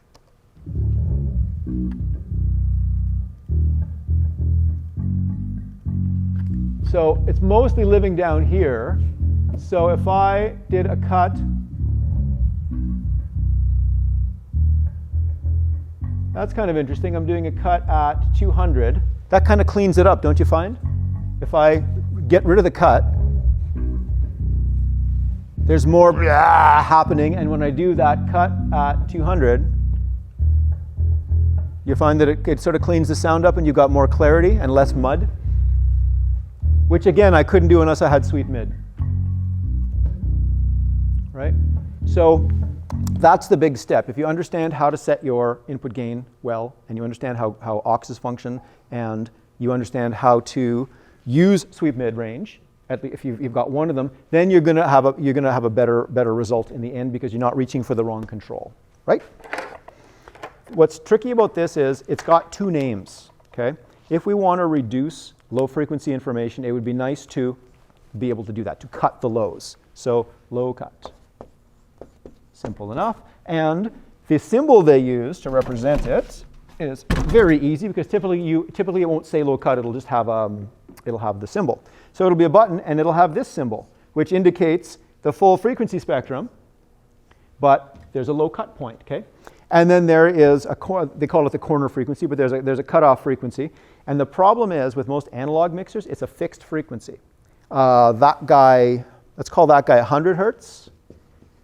On some of these up here, it's 75 hertz, so it's lower. Okay. And on some, it's maybe 80. But that's typically where you get your fixed low cut frequency. Cool. Do you remember where the vocals were living, though? Way higher than that. The vocals were living up. Female was like 250 and up, and the male was down to like 120. So yes, that'll help you get rid of excessive low frequency stuff, but is it surgical like we're used to with the digital stuff? No. If we wanted ultimate flexibility, we would want variable frequency low cut as well, which is really cool. Analog mixers never had that. High-end ones like multi-tens of thousands of dollars, huge pro audio analog mixers had variable frequency low cut. The one that the Stones are being mixed on has that, which is great. And sometimes when your source sounds amazing, all you really need to do, you don't even have to play with EQ. You just roll in a variable frequency low cut and you get rid of ugly bottom end information that you don't need, and it really makes a big difference. In that vocal, yeah, there was nothing down here, but there was junk and there was some stuff up onto wherever the analyzer kind of showed us where the bottom of his stuff was happening, so maybe around 200. So if I could, on my digital mixer live, I'm actually going to roll him up to 200 if I can. When I do a theater show with children, I'm rolling up to 500 hertz because those kids have nothing useful going on under 500, for example. And that allows me to eliminate a lot of unwanted aspects of things that their mic hears, because the mic is on a child, but the mic could also be on Auntie, who's got a big, deep voice. So that mic is listening to everything it can, including sounds in the room, or Auntie standing beside the kid, you know? So we like to have a variable frequency low cut EQ, but typically we don't. It's usually a fixed frequency, and at very least, deploy them on everything. The only thing you're taking your button out for would be bass drum or bass guitar, you know? Now, these have two names. They call it low cut, because it's cutting the low, and that's the most logical way for us to refer to it. But the other way it's very often referred to as is because it's allowing the high frequencies to continue or pass. They call it a high pass filter. High pass. And you will more often than not hear professionals referring to it as high passing. So they'll say, where are you high passing your bass guitar?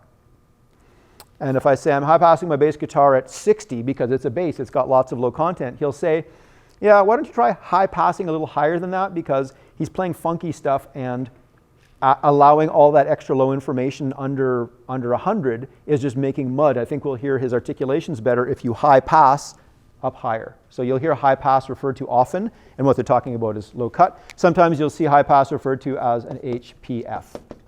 Simple enough acronym. If you've got variable low cut, variable high pass, it's just awesome. Now, while I happen to be mentioning it, wouldn't it also be nice to have low pass or high cut? Yes. You wouldn't use it as often, but it's pretty neat when you've got it. Nothing has that. Even my digital mixers don't have it. No analog consoles have it, other than insanely high-end stuff from the past. So to be able to reduce top end, you certainly don't need it as much as the low cut.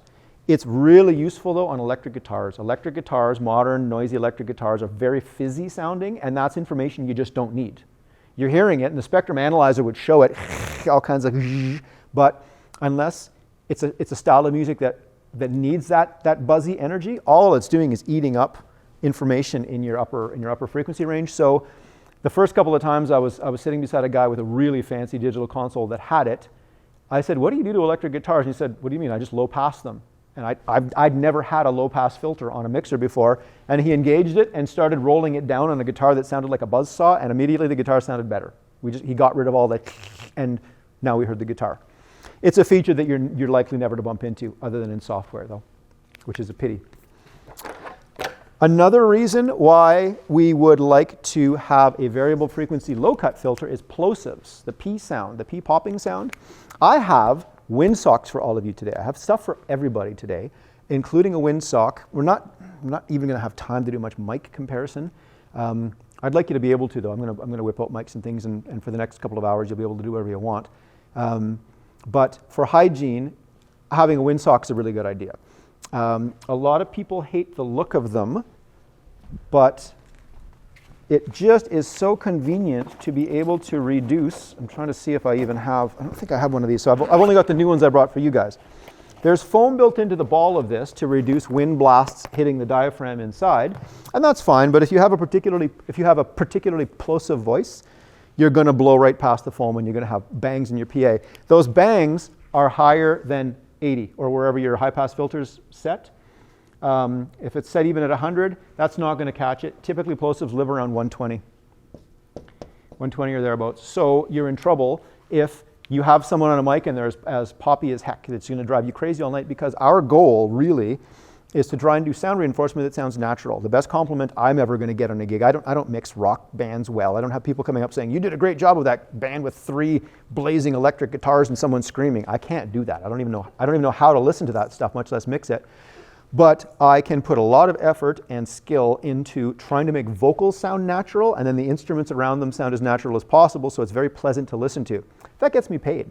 You know, people like to hear voices. And the plosives in my voice aren't bothering you right now because they're not that powerful. I don't have a subwoofer reproducing them, but as soon as you're doing sound reinforcement, plosives get really ugly and unnatural sounding. So variable frequency on a digital EQ, so you can actually sweep up and get rid of the plosive area, is very cool. We're going to look at a type of EQ that splits the frequencies into many, many sections. And you could, at 120, you could do a little dip there, which helps with plosives as well, if you happen to have that control available. In a pinch, sticking a foam windsock on is a great idea. And it's also a really nice idea to always have one if you don't have several. Do you guys carry windsocks? Do you ever have guests up to sing in your mic? Yes. Yeah, so my wife, who was just here, sang with a country band forever, and every time some reprobate would come out of the audience wanting to sing on her mic, she always had a bright yellow foam windsock she'd put on, which of course is not perfect protection, but at least the person's not spitting into her mic, which then she's got to use for the rest of the night. These days, if you have people coming up all the time, you'd be crazy not to have an extra mic to give them. Kevin Kloss was complaining about that in some of the clubs, and I said, why don't you put a dummy mic up? Put a mic that's got a wire on it, but that actually isn't even turned up so the drunk guy can sing along with you, not into your own mic. You can say, yeah, buddy, there's your mic, 5 feet away from me, have fun. The placebo, right? Makes sense. So I'm going to give you all, in addition to Long & McQuaid's keychains, I'm going to give you all a pop filter to put on. That can help with plosives if you have no electrical tools to deal with it. Changing the mic angle can help with plosives as well. Sometimes straight on is actually better for plosives than this way. It sort of depends on the angle. So if you're having trouble, you don't have tools to help, and you don't have a foamy to put on, play with the angle a little bit. If you have a second, usually you can reduce plosives enough so that it doesn't drive you crazy. You know what you can't fix? Sibilance. Excessive sibilance in a voice on a microphone, you can't get rid of with EQ. You can try, but all you do is you ruin the sound. To reduce those S sounds as they jump out, you have to use a specific processor called a de-esser, which again, my digital systems don't even have it. Some do. I've got it, of course, in software in the computer. But on an analog board, you're out of luck unless you have a physical unit that can do this de-essing process to reduce those S's, which you just don't have. So essing is a problem. That's when you might reach for a different microphone. If I was doing different people all the time, I would probably have a mic that has a frequency response that helps with essing, so I could put it on someone that drives me nuts. Essing, de-essing. I have an example here. We won't take the time with it. I've got an example here set up in Cubase. We won't spend time with, but it was just going to be more examples of using filters to clean up the sounds of things. One was a mandolin. A mandolin, drink, drink, drink, drink, drink. You know what a mandolin sounds like? Here, I'll just play it for you. I won't open the filters or anything, but I've got a mandolin here somewhere. So it was the funniest thing I ever saw. I was mixing on someone else's digital system, and I could actually see what their changes were.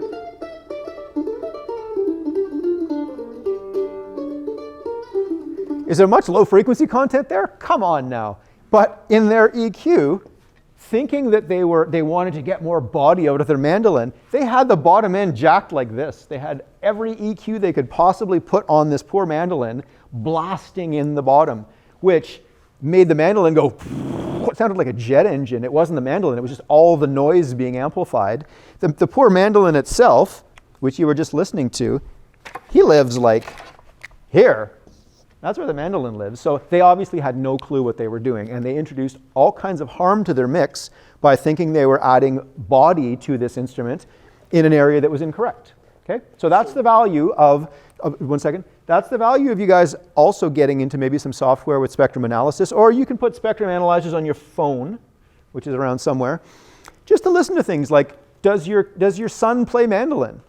Put an analyzer on the mandolin and see where that lives in the frequency spectrum, and you're informing yourself about various instruments. Trumpet. If my dad plays trumpet, I know where trumpet lives in the spectrum, but if I was a beginning sound person and I had a trumpet in the house all the time, I would get my analyzer up there and see where he lived in the spectrum, and that would help me. My sister sings. I would put, thanks. My sister sings. I would put an analyzer in front of her if I was brand new to this and I didn't know what parts of the spectrum she lived in. RTA Pro. So RTA means real-time analyzer. So here's an analyzer. And if I go, see here it showing up in the upper, right? And my voice, where's my voice happening? I've got a fair amount around 125, 250, So just all the different areas that you think you might want to make adjustments to. Now that you know you have tools where you can focus in on the specific frequencies, figure out where those are rather than guessing, because a lot of the time you're in a hurry. This is the thing.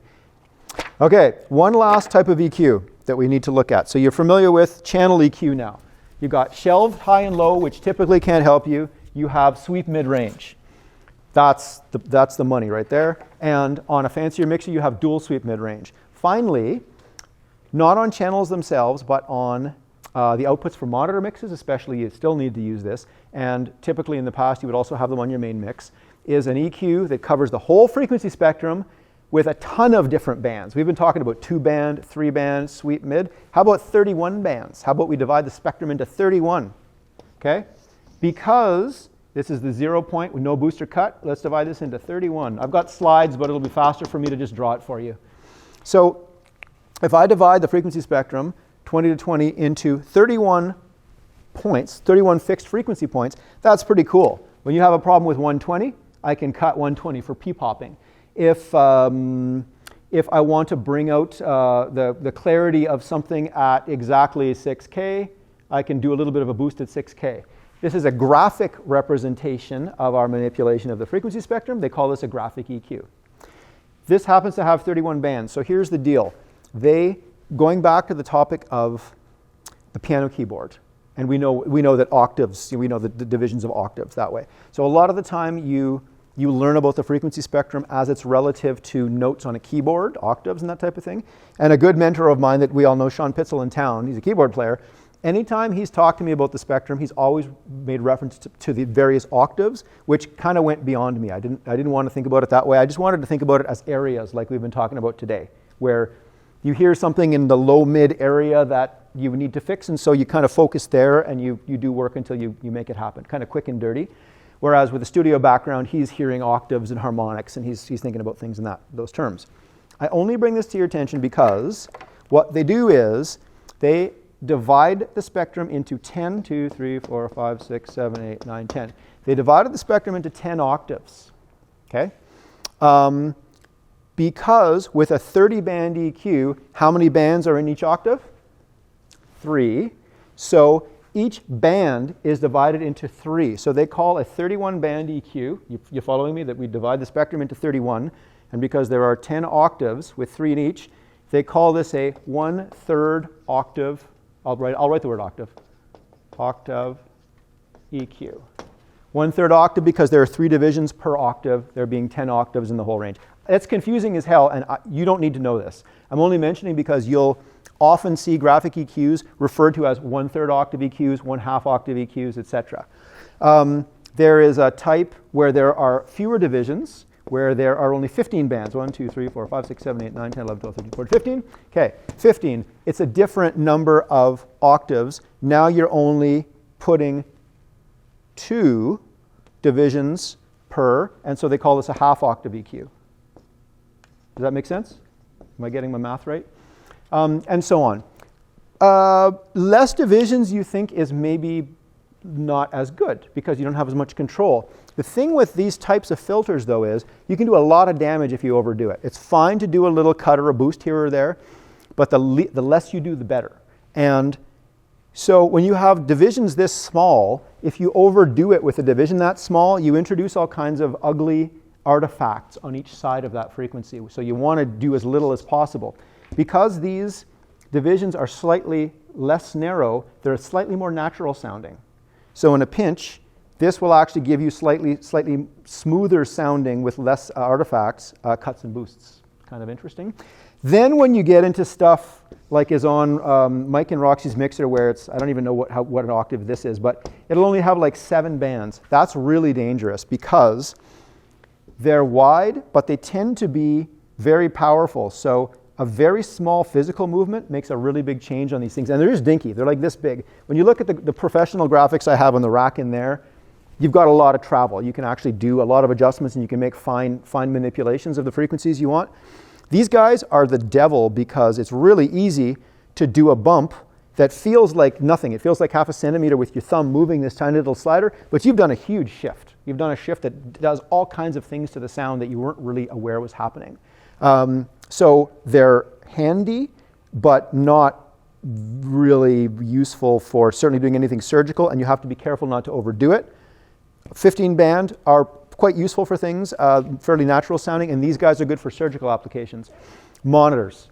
When you have speakers on the floor, Speakers on the floor are close to a microphone, which is the loudest thing in the monitor usually, and there's a much greater likelihood of a feedback problem, which is the microphone hearing itself reinforced and then perpetuating the problem in a loop. They call it a feedback loop. You've often got issues with feedback loops, which I'm sure many of us have bumped into, with monitors. And there you want to realize that your feedback is really prevalent at 500 hertz, for example. And so with this type of graphic EQ, 31 band or 1/3 octave, you can actually grab the offending frequency and knock it down. That's a very common thing to do with monitors. You'd put your mics up, you'd start turning your mics up in the monitors until things start to ring, and then you would start dipping those frequencies. So I'm sure a bunch of you are familiar with the concept of ringing out EQ, but if you haven't been around it, that's what you would do yourself. And for fun, if you feel like it, you can put in earplugs and play with that back there. There'll be a mic in the board, and you can drive that microphone into feedback and then try to find the frequencies on the graphic EQ to fix the problem.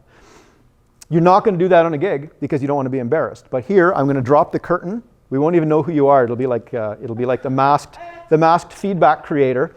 We'll drop the curtain, so when you're playing back there, you can do whatever you want. You can make as much noise as you want and experiment with stuff, and you can't blow anything up. Sound like fun? Yes. What we haven't looked at is the legitimate way to adjust that little preamplifier to amplify the incoming signal appropriately. Okay? There are two general classifications of signal level. One is very, very quiet. They call that mic level. Mic level, and again, there's specifics. If you look it up online, you can see the specifics of it in terms of the actual representation. But mic level is very low because it's coming from a source that's actually converting acoustic energy into electrical signal, right? So it just cannot be a very robust signal. So that needs a lot of amplification.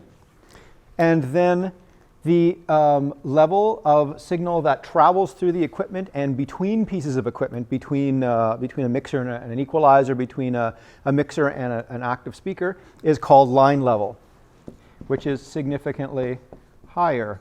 What we need to do is adjust our preamp on that gain knob or trim knob so that we get a signal as indicated by our meters. Now we're actually going to, on a better mixer, we're actually going to have meters that show us, and I was showing a few of you that out in the lobby. I was doing a little bit of basic level setting. We're going to set the level on our meters to an optimal place so that that signal is at about line level traveling through things. If the signal coming in is a little lower, you're going to amplify it a bit. If it's mic level, which is extremely low coming in, it needs to actually come into an XLR 3-pin connection because that, without getting into it, the circuitry in the preamp section is prepared to boost a mic level signal coming in on an XLR connection significantly more than it is a line level signal coming in on a 1/4 inch jack. Okay? Roxy's not here. That's who I was missing. Didn't see. Oh, you're behind a light. Sorry. Okay. So usually you have both. You have mic level and line level inputs and only one preamp control, but essentially the preamp is able to boost this signal significantly more than this one. If you took a microphone and you connected it to a cable that had a 1/4 inch end, therefore, would you get good results? No, because this guy is not designed to turn this low level up enough. You need to plug into this. And conversely, if you came out line level of a piece of equipment and you're able to have an XLR 3-pin end on it and you plug into this guy, that's expecting a very low signal, so you're going to blow up your input. You're going to be right into the red lights immediately and you won't be able to turn it down sufficiently. So you plug mics into XLR inputs and you plug line level stuff into 1/4 inch inputs, put very basically. There's a ton of that online, but that's putting it very basically. Okay, we want to be able to set the gain properly. And trying to think of the easiest way to do that without you guys actually being able to see the mixer. So I'll draw it. The key term we need to remember is PFL. So what PFL stands for is pre-fader listen. Pre-fader listen. And the idea is, literally, if you have your channel fader or knob, if you have your channel level fader all the way down, you engage pre-fader listen, which is usually on a button either called PFL or sometimes it's called solo. And what ends up happening when you do that is, regardless of the position of the fader or volume knob, what you're going to see on your meters is a representation of the signal. So there's your meters, and usually there's an indication line. Sometimes it actually says 0 there, and that's what you're shooting for. And a lot of the time it'll be green up to there. Perhaps on some of the mixers it continues to be green. On some of them it turns amber, etc. So it's just for quick reference, but what you're wanting to do is you're wanting to adjust your gain when you're in PFL for that channel so that your peaks are living in that area. That's simple enough to follow.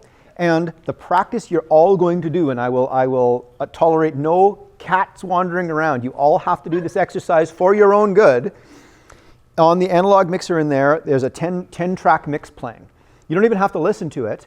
It's just going to play back, and you're going to hit, I think that board says PFL. So you're going to hit PFL on the one channel, and you have to be careful not to have multiple channels selected at the same time, because on a physical board, you can do that. They're just switches.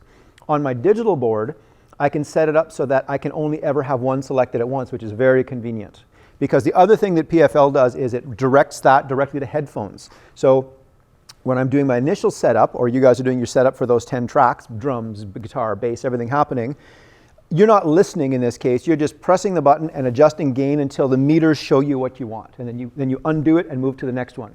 On my digital board, same thing, except because it's just a soft button, I have it set up so that I can't have multiples happening at the same time, which is very convenient, because sometimes I want to hit that button during the show and just listen to his microphone, which I can't, because it sends it directly to the fader. So whether he's up in the mix or not, because it's pre-fader, if he's off stage and I thought there might be a break in his microphone or something like that, I can solo it even if he's not part of the mix, and I can actually listen to him and see what's going on. Or if there's bands playing and I can't figure anything out, like there's 3 guitar players, I don't know who's doing what, I can solo by pressing the PFL button, and I can listen to each thing individually. So the digital only allowing one at a time prevents user error, because it's very common to forget that you've already got something else soloed, and you're not only looking at your input level for what you just PFL'd, but the other 3 channels that you forgot to take PFL off for.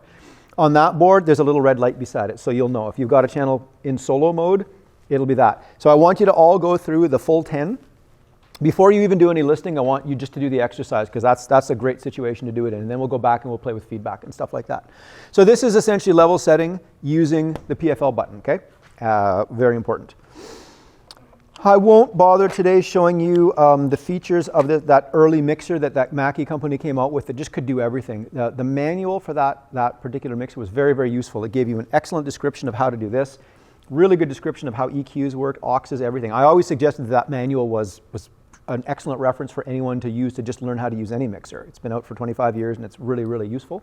I was going to go through all the features on slides with you, but we won't bother to do that today. Loudspeaker designs, really quickly. This is a loudspeaker from the side. If it's only got one speaker in it, you can run the whole frequency spectrum for that, and it's going to play it back. It can't do a great job, because how big is this thing? If it's this big, it'll do a good job of low frequencies, but it won't do a good job of high frequencies because the waves are small. If, in fact, this was to scale, and this was actually a 3-inch driver, it would do a really good job of upper frequencies, but not a good job of low frequencies. This is the trade-off you always have. So for ages, they've used a couple of drivers in a cabinet, a 2-way cabinet. So now you have a low frequency driver, which they refer to as an LF driver, low frequency driver, and then up top you have a high frequency driver, which you could see in that the gray passive plastic box we were listening to earlier. You could see you guys sometimes call them tweeters.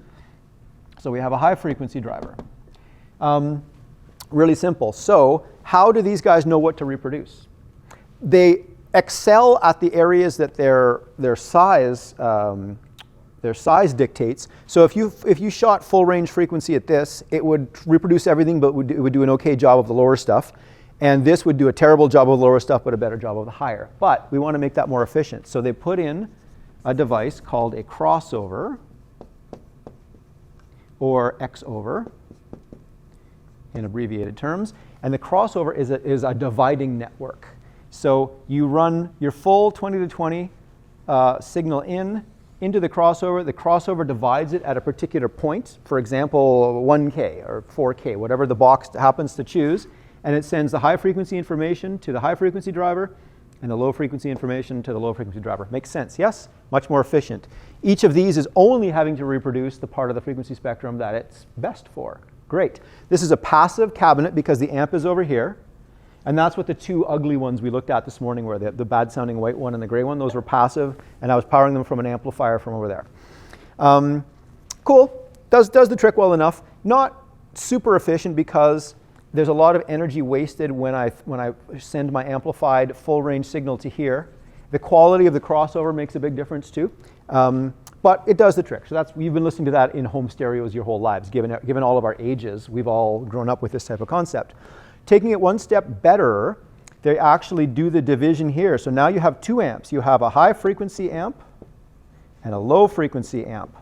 And now you send that to the high frequency driver and you send this to the low frequency driver. So they're each getting dedicated power with the crossover happening in front. So you'd send your signal from your mixing board to a crossover device, split the signal into high and low, or even high, mid, and low. They used to do that a lot.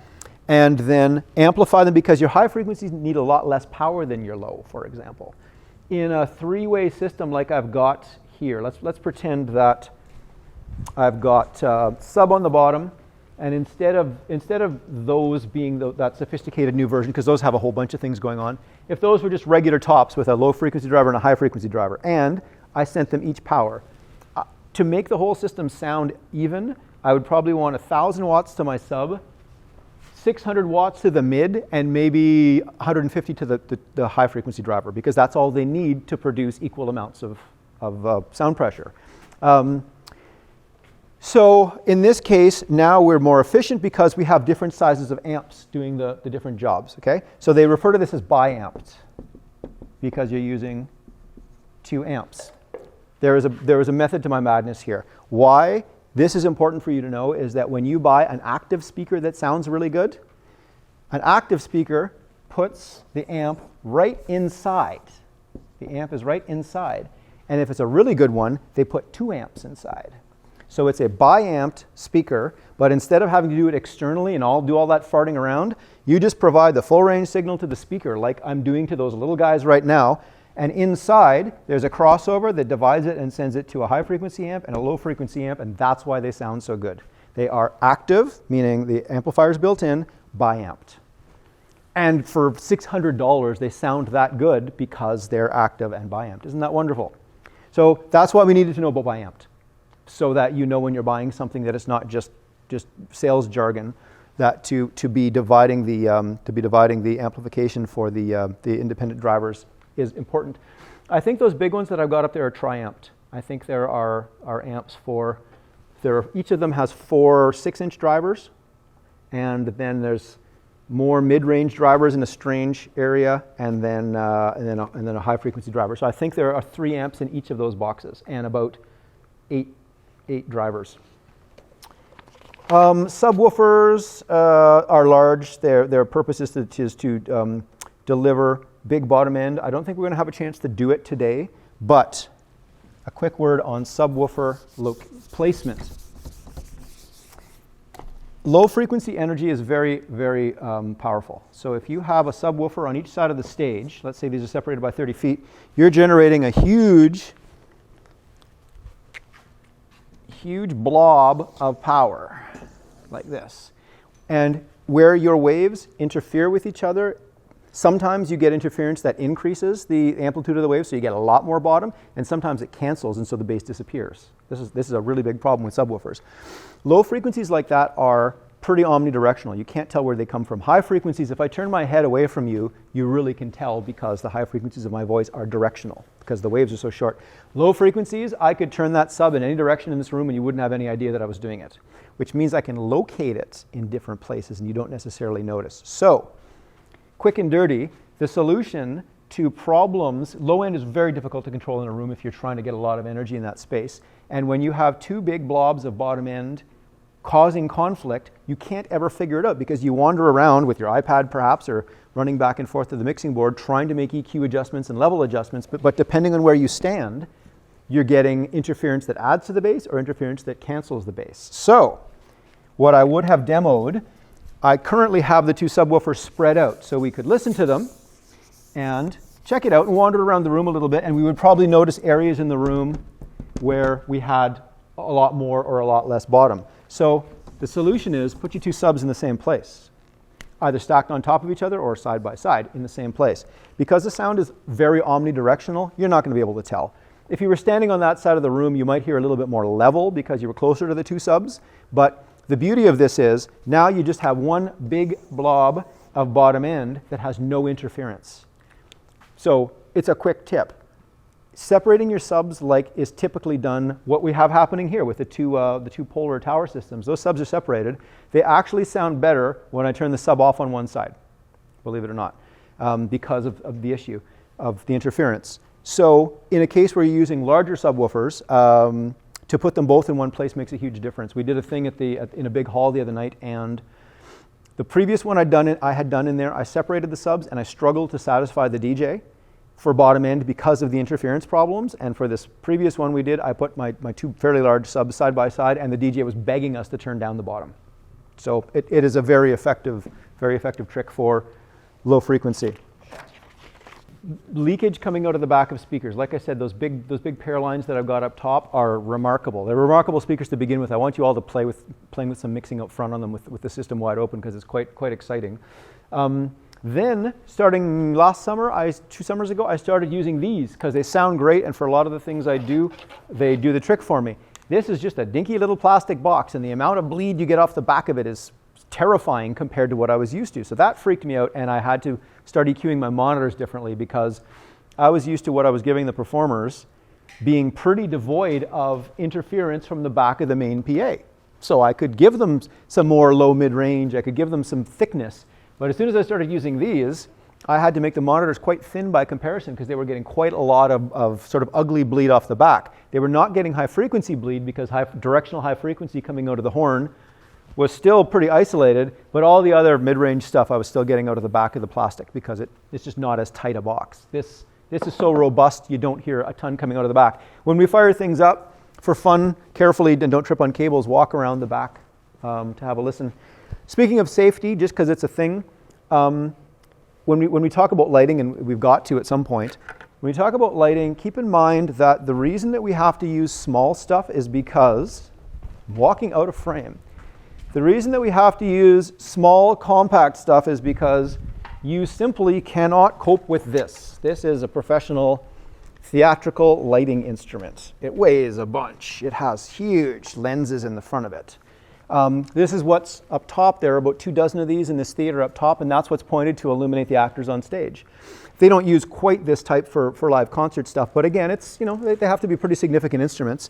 And the only way you can safely get that stuff up in the air in a building like this is there's an installed grid, or at a concert there's trussing, and it's all been flown by professionals who are certified to do it. You are not ever going to be that person because you're all friendly musicians. You're not a bunch of riggers. So all the equipment that we need to use that we put up in the air needs to be light enough that we can do it safely. Those speakers that I'm putting up, I can't go any higher than that. I can go like a foot higher than that, but I can't go up 20 feet without completely different equipment. The lights that we're going to demo for you, again, the idea is it's all light and small enough that you can put it up on a tripod and everything's cool. Safety note, these are a good investment. If you start doing a bunch of gigs where you're using tripods a lot, sandbags are a very good investment, because we were at a gig the other night when I think we had 16 tripods on stage. It was a little excessive, and the artist on stage invited the entire audience up to dance with them. So not only did our cables get the living heck stomped out of them, but we were very concerned that a light, one of those lights over there, we had those things 16 feet in the air. If that thing had gotten tipped over, it would have killed someone. It literally would have killed someone. So we were white-knuckled until that show ended. We were just terrified that this happened. So going into a situation like that, again, I would have brought a whole bunch more sandbags to make sure that it would take a 200-pound person falling on this tripod to tip it over. But without a sandbag on the bottom to give it additional ballast at the center, a little kid could have pushed one of those tripods over if they'd fallen, and that would have been a catastrophe. So just a safety thing to remember. So what we have got here is what in the days before in the days before having digital equipment to use, which was so convenient. We haven't gotten into that yet, but that's the stuff where I'm controlling it with the iPad, and it has every conceivable feature built in. This happened to be a 16-input analog mixing console, which is good quality. You recognize all of the aspects of the channel now. There's a gain knob. We didn't get into what a pad is, but a pad is an attenuator. Remember, an attenuator is a cut. So if you have a pad switch or an ATTN switch on a DI box or perhaps up at your preamp, that's going to attenuate the incoming signal. So if it's too strong, you can pad it, and then you'll have more range with your knob, which is easy enough. It's a little dangerous with this board because those pad knobs are a lot. They pad 30 dB. That's a huge amount. We can hear adjustments of, if you spend some time with it, you can hear adjustments of 3 dB, plus or minus 3 dB. So when we're doing a theater show and I'm maybe down away from the mixer listening, I'll call up to the woman that I have mixing with me, Amy. I'll ask her to maybe turn something down 3 dB or make adjustments like that on the faders, and we can usually hear that. 30 dB is an enormous amount. And so if I engage that pad, because the incoming signal is very strong, and that then means that I've got a little more travel with my fader, that's great. But if by accident that pad gets taken out, which has happened, deafness, like you can actually hurt people. And it happened to me on a gig once. I had a student helping, and he was really excited about using one of those analyzers on his phone, so he kept putting the phone up here, and at one point when he grabbed it, it disengaged an attenuator, and it blew the heads off all the judges at a talent competition. It was very awkward. So pads are cool, but use with caution when you do use them. So this board has dual sweep mid-EQ. I want you all to do 2 exercises on this board. I want you to play with level settings. So here, I'll play, everything's off. I'm going to play some music. On channel 1, I'm going to hit solo, and that's sending the signal to my meters, and it's really hot right now, so I'm going to turn it down, and it's still too hot, so I'm going to engage the pad. And now I'm going to turn it up until, on this board, the 0 point that we want to shoot for is just below the ambers. And I'm not joking. I want all of you to do this because you never get an opportunity to do 10 channels worth. You have to get your hands on this. So then I'm going to undo that, move to the next one. Now that's pretty hot.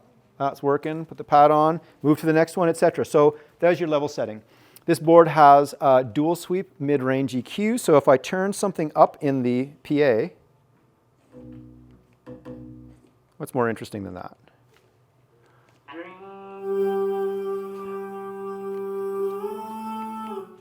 So what could I do with that? Let's hear what a boost of the top end does to this.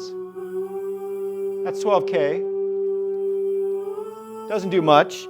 Let's see what sweeping some other frequencies does.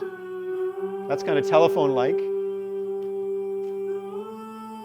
I don't mind that. That kind of, Auntie, can you just move to one side for a sec so I can hear it? So that, to me, brings out more clarity. Would you agree? Kind of brings in like a little bit more air. Right? So that's that. There's not much going on in low frequencies there, so I'm not going to play with that. Where's the bass? There we go. So this sound will be useful to play with EQ. Give me a sec. Where are you? Oh, for crying out loud, whatever. This, okay.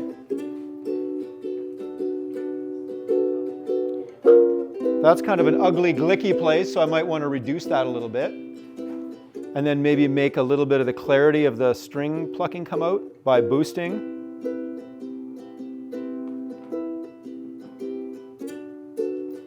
Did you find that made it sound a little bit more realistic? So that's what you're doing. Here, I'm going to undo that effect. So listen for it. You hear how it's kind of murky now? And now I'm going to do the changes. Right? Which I was only really able to do in that case. I was able to use a little bit of the high knob, but I was mostly using one of the sweep mids. That's the power of this stuff. You can start with things sounding pretty good in the first place. Here's everything pretty flat. And just turn it up and it should be okay. But the really good mixes you hear have had subtle EQ tweaks done to make them sound better. And what I've got here is the vocals are on the yellow fader. I'll go to a different song. Can you smell roses? For example, so there's your band with a backup vocalist, and then here's your lead.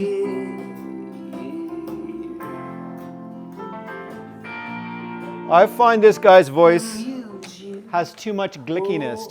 Would you not agree that this voice has too much in it? So let's get rid of that. Sparkling down It's kind of glicky around 2K. So I'm going to reduce that. Blue diamonds. Is that smoother? In your eyes. Right? That's that area. And then if I cut it a little bit, Taste the sweetness. it's a little smoother. And then I could use the other sweet mid to boost a little bit to give him a little bit more weight. Dead roses all the while. Don't like that. I smell dead roses. Dead roses in your Yeah, I don't mind that one. That's a little bit. hair. So if I, Smell roses this is the original sound, like and this is the modification. in the air. It's a little smoother, right? Again, you would adjust the taste, but that's the beauty of what you can do with the dual sweep mid-range EQ. You can make a couple of modifications at a time, which really teaches you it teaches you about EQ modifications quickly because you don't have any compromises. You can play with whatever you want. So I would like you to, all you have to do on this system is, for level setting, it doesn't really matter because you're not listening so much, but all you have to do, if you look at the top section of the screen, if you double click in the song and hit the space bar, it'll play that song. So this is a different song. Oh. And you can play with different parts of the mix, etc. Okay? So that's something we do with this system, is play with the multi-tracks. It took me so long to set this up, you all have to play with it, because I was here till 3 in the morning setting this stuff up last night. I thought, yeah, this analog rig will take no time. It took forever. The other thing we're going to do here is actually use a live microphone. So this other live mic is in, and it happens to have an on-off switch on it. It's in the other channel with the yellow fader. 2, 1, 2, 2, 2, 2. So if we're doing level setting on this guy, hit solo and say check, check, check, check, check, and then turn up gain until we're there. You might want to try this for yourself too, unless you don't feel like it. I mean, I haven't given you your pop filters yet, but you can pop your pop filter on and do some level setting for yourself. And then when you turn up that fader, you should be hearing it in the PA system. Simple enough. I don't really like the sound of that. I'm finding it a little too bright. So I'm going to flatten everything back up. Ha, ha, ha, ha, ha. I'm kind of ugly sounding right there. So I'm going to do a little bit of a cut there to clean things up. And then maybe I'll give myself a little clarity like that. 1, 2. Maybe better, a little bit cleaner, a little bit more natural sounding. So again, that was using a little channel EQ on myself. Now, I have aux2 and aux3, or aux1 I should say, indicated here on the front of the monitors, which means I can use the auxes on the board to turn myself up in one monitor mix, which happens to be this box, which sounds like that, or I can turn that aux knob back down and turn myself up in the other box, which has a different sound because it's a different shape. So this guy, I really don't like the sound of these.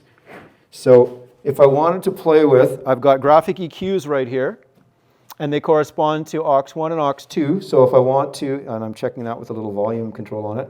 So in this, I'm going to just boost some frequencies in areas where I think it's perhaps ugly. Ha, ha, ha, ha, ha, ha, ha. So I'm a little boomy there. I'm going to reduce a little bit of those. Ha, ha, ha, ha, ha, ha, ha. That's where I really don't like these boxes, around 400, 300. So I found the frequencies by boosting, which I'm embarrassed to admit in an online video because you're not supposed to do that. You're actually supposed to just know what the frequencies are by ear. But by boosting 400, I realized that that's the area that I find so ugly, so I'm going to put it back to flat, no boost, no cut, and then I'm going to do a reduction at 400. But instead of dropping 400 right down to the bottom, you hear how that started to sound funny? Instead of just notching that single one down a ton, I'm going to pull it down in the middle and then put the ones on each side of it down a little bit too. And that got me the effect I was looking for, because if I bypass this thing, looking for the bypass button, but I can't see it. EQ bypass. Okay, so that's the effect that I've done, and if I bypass it, all that ugliness comes back. Make sense? So that. Okay, and the other thing I'm going to do is I'm going to drive this into feedback, but I'll do it carefully so it doesn't drive us crazy.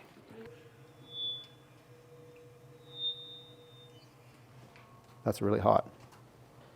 So, but of course, it's so quiet in here, it's not wanting to ring. Come on. So I need that frequency. I need to get rid of that guy. Okay, so that got that one. And that wants to go down here.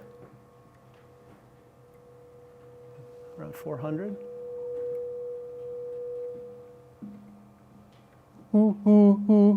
That's probably 200. Okay, so again, I'm so unused to using a graphic on monitors cranked up this hot. But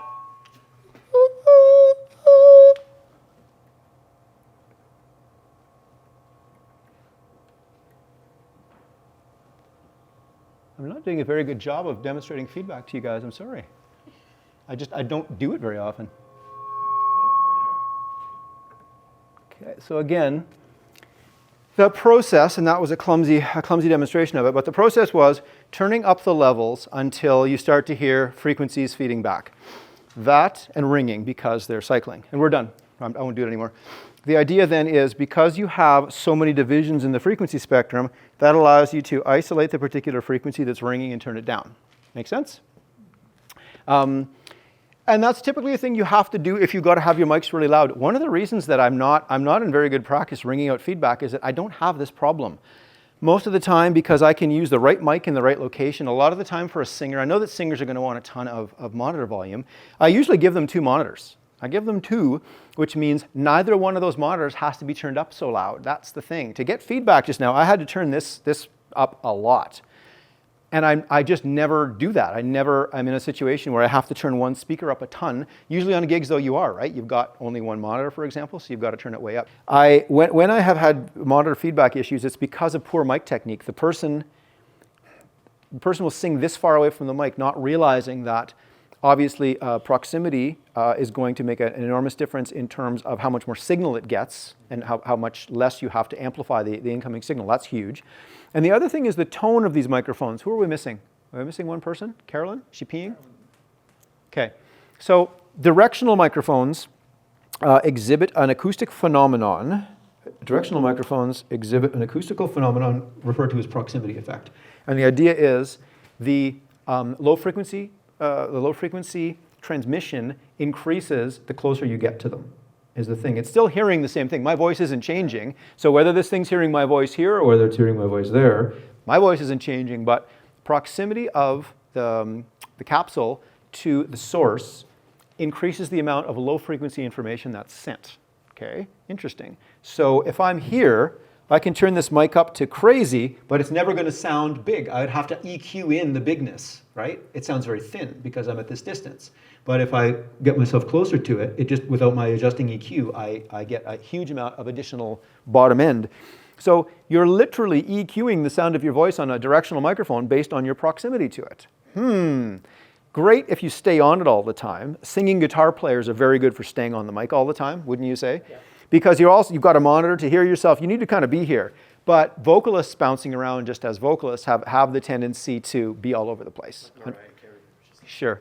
At the high, you can, and people say, well, so-and-so does it. Celine does this thing, or Shania does this thing, but you can't use performers at that level as any kind of indication because the amount of professional technicians and processing that you're hearing when that person does this with their microphone is staggering. Like there's a lot going on when they do that. You can't do this. You guys can't just go to a bar gig and be singing like this and do this. You will disappear. The reason Celine doesn't is because there's a technician and $10,000 worth of equipment making sure that mic still sounds good when she does this.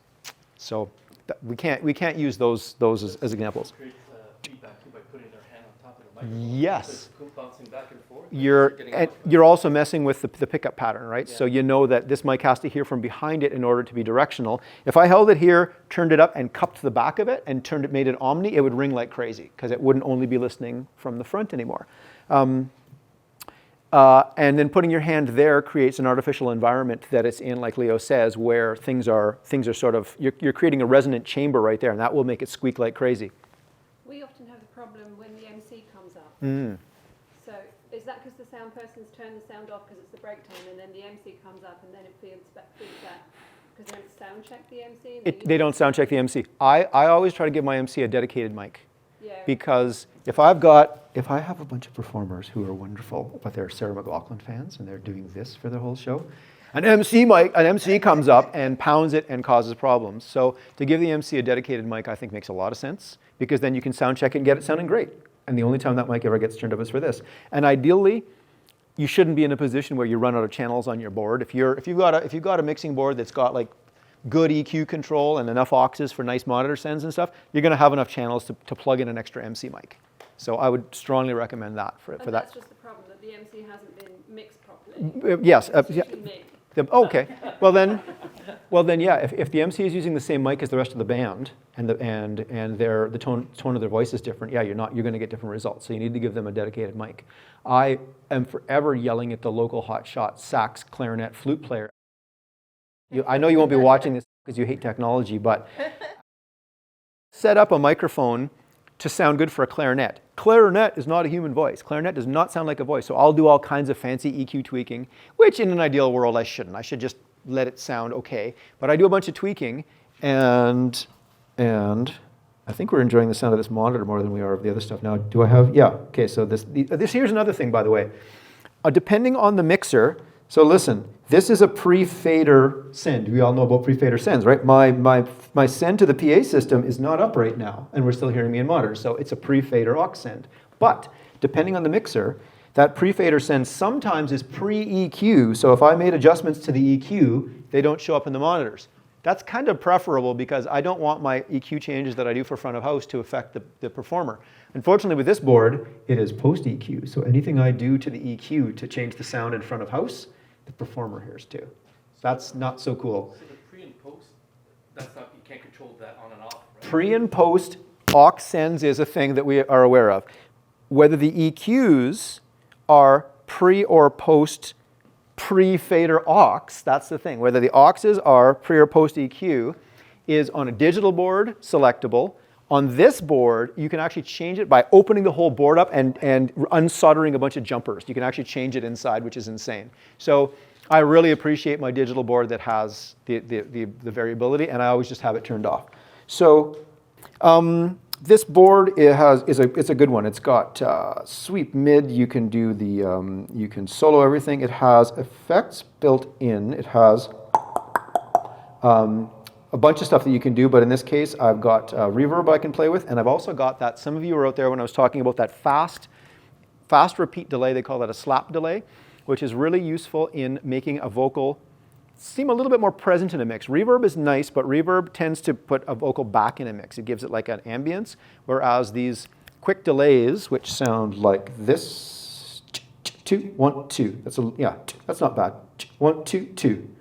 And so it's a little distracting here. You wouldn't want to hear that here because it sounds unnatural. But in the mix of the music, it's pretty neat. So if you happen to be playing, let me play the song here. So the guy will start singing. Make it hard, I want to stop and stare. Okay. Behind those eyes, what else you got in there? 'Cause you make me feel like I should learn to stop time. Okay, so on its own, it's a little weird. But when I put up the rest of the mix, I will give you this life that I'm in. If you show me the other side. The girl's what I want. I stand outside in the rain. The girl's what I want. I take the physical pain. so if I take that effect off, At the end of the day. did you notice that it kind of lost some of its presence? I'm not doing a very good job with the rest. The rest of it's all very clangy sounding, and it's conflicting with him, but if I was doing a better job, let me just find that guitar. You see this world that we're living in. Where's the bass? Come on. See all other life just giving in to you. Bass is in 7. It's a heart that you can turn some blind. There we go. On the mysteries of love and fear. So if I take that effect off, it kind of goes away. The girl's what I want. I take the fortune and fame. See what I mean? The girl's what I want. Don't need the critics' acclaim. And off. The girl's what I want. At the end of the day. So for good or for bad and mixed to taste, a little bit of that slap back is kind of a neat effect to use on things. But if I get rid of the verb and put that slap back on, we'll notice something. At the end of the day, the girl's Okay, so why did she come over here? Any guesses? Because she was curious about reverb and monitors, weren't you? No, it's because I need to Should have lied. watch your lips. Oh, really? Yeah. Oh, so because of the noise. Oh, sorry. Because it's too loud. I can't. Oh, gotcha. Do you ever use compression, Sean? Pardon me? Do you ever use compression? Are you kidding me? We can't. I couldn't talk about anything today, viewing audience. We didn't get around to anything because I couldn't shut up. But, oh yes, controlling dynamic range with compression is a huge additional topic, which I strongly recommend you investigate online. Digital consoles give you unlimited control over that type of stuff, and it gets better and better as the price range goes up. But in order to do that, I used to have to carry lots of additional equipment. So I've got 6 channels here of compression. Absolutely. Oh, dude. What does compression actually do? Like I know. Oh, It means it's going to do this, but Okay, we'll look at it very quickly. So dynamic range is quietest to softest. Here's the problem. Yes, our ears can hear this. And if I screamed right now, your ears could hear it well. They wouldn't appreciate it. The equipment doesn't like that wide a span. And a problem is if I get really loud through the system, it gets dangerously loud, which is difficult. So we need to be able to do something that can narrow this range artificially. A really good, like they don't have to use this type of this dynamic range control on the Stones very much, for example. They play their instruments with a range that works for rock and roll. And it wouldn't work for orchestral music, but it works for rock and roll. In Sudbury, Tom Fife's band, anytime you mix them, they're sort of legendary around here for, I mean, the gear kind of sounds cranky and it's, it's good, but like the drum sound is whatever it is. But the guy plays and it's perfect. You do nothing. You turn his drums up and it sounds like a perfect mix. I don't. I play pretty well and consistently, but I have to tweak my sounds to get where I want to go. This dude does not. He plays his drums the way he plays them. You turn them up on the faders. Let's say he was this many faders and he sounds wicked. Same thing with the keyboard player. You turn up his keyboard inputs and it just sounds like a rock mix. So you don't have to do that if everybody's kind of playing where they play, but that kind of needs you to play one style that has that volume. Rock and blues, for example, or country lives there. But if the bands I play with go from a funk tune to a blues tune to a ballad to something else, and we're at all kinds of different volume levels. So the problem now is, if sometimes the guy's singing quietly and sometimes he's singing loud, who's doing this? And how do you know that one note's not going to be louder than the other? So of course we use some kind of an artificial processing to help that. And so how a compressor works is simply, if this is your complete range, you're able to set it, very basically, you're able to set it to once the volume, the signal goes beyond a certain level, it starts to grab it and pull it back down. And if there's another adjustment you can set to see how much it pulls it back down. So if you set it at a moderate level, I'm not getting into terminology here, but if you set it at a moderate level, as it gets louder, as it exceeds the set point, it pulls it down a little bit. So you can still hear it getting louder, but it won't let it get too loud. It kind of reins it in a little bit. You could overdo it. You could really set that so that as soon as it exceeds it, it stops it. And that's quite audible. You don't want that ideally. You want it to sound much more natural. So we play with that point where it kicks in and how much it suppresses. Okay. So now look what I've done. I've turned down the upper end of my dynamic range, right? Now I can turn everything up and you can hear the quiet stuff. That's the big deal. And they call that makeup gain. So if this was your original dynamic range and you use the processor to control how loud it can get, that then safely lets you turn everything up and you can hear the quiet stuff better. Simple enough. There are some singers where I don't use one compressor, I use 2. The first compressor catches really, really peaky stuff, so it's set high, but it crushes. So if they get really loud on me, the first one knocks them down, and then that feeds another one that's set to be more gentle, so it kind of tracks their dynamics a little bit more gently. I use 2 compressors on most vocalists, actually. But you can't put compression in monitors because that lack of dynamic range freaks the performer out. They can't deal with it. Your performers would lynch you if you put compression on their monitors, for sure. You can use it up front, but just not in their monitors. And it also engenders a lot more feedback because all of a sudden you're turning up the low-level signal, right? So yeah, you got to make sure that how the compressors work, and again, on a physical board like this, I had to have special cables to connect the compressors. You guys are unlikely to use them because a lot of the new mixers don't even have the ability to plug them in. Depends on the mixer you buy, but a lot of the time it doesn't even have it anymore. But I used to have to connect them, and then a big deal was, is that connection point going to mess with the signal that I'm sending to monitor? So that's always a consideration. On my digital board, I can just choose, which is very cool. So that's dynamic range control, which we weren't really going to get into today. Another reason for compression is if you're doing a final mix. Oh, yeah. You want it to sound good in a car with lots of road noise, or in a quiet living room. Exactly, yeah. I don't think any of us have ever heard anything without compression on it. The only thing you've heard with very little compression is an orchestral recording, where they try to leave it as open as possible. But anything you've ever heard on television has got an enormous amount. Like, why do you hear every word? Why are you able to hear every single word that they say? Because they put really high definition, let's call it, broadcast compression, like really well done compression that sounds very smooth and natural. I think commercials like really do it a lot. Oh, yes. And a big deal with music lately is they've been overdoing this dynamics processing to make everything super loud. So even if you turn the music down, it still seems loud. You know that? What do they call that? The loudness wars a while back, which is not so cool.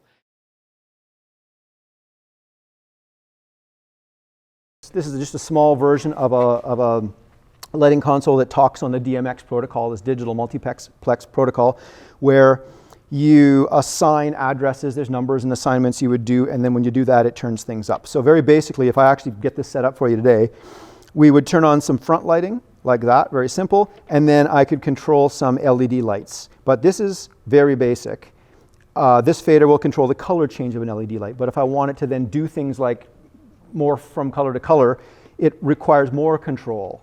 Or if I had a moving headlight, I would have to assign a whole bunch of faders to control all the movement. So that's very ponderous on this old style console. This would be good for programming lights for a theater show, where you want a scene and then a scene and a scene. You would just make arrangements with your faders, memorize them, and that would be your stuff. What you need to use these days if you're going to pre-program shows with lots going on is digital control from software, which he's going to show you, and he'll show you to make movers happen. It's just kind of automated. It just does its thing. You select the light, you tell it what it's going to do, and it does some things. This is all wonderful, and this is what you want if you want to do elaborate production lighting. The only thing is it takes you a long time to program. It takes you a long time to program, and then you're on the gig, and if something goes wrong, there's a lot going on. Okay, so it's certainly more flexible than this. It's what you have to go with if you want to do elaborate lighting, for sure. These things are doorstops now. No one uses these at all. You need to use the fancy system that Rob's got to show you. I've got a really basic one that I can show you. I won't set it up, but it's just a dongle. It's a dongle you connect to a computer. You install the software. You do all your lighting programming in the software, and then the dongle talks to the DMX lights, and it makes them do the stuff. So everybody can afford that, but again, it takes a while to get happening. Once you're finished with that, I can show you a basic setup of what the equipment that's easily rentable from the local rental places is, where you can get decent front lighting and colors moving and program it literally in 5 seconds. You can go zoot, zoot, zoot, zoot, zoot, and have interesting lights happening, which is very attractive for most of us on shows, because unless you really want to get into the investment of time that doing fancy lighting requires, you need an alternative. And the only alternative now is this other stuff.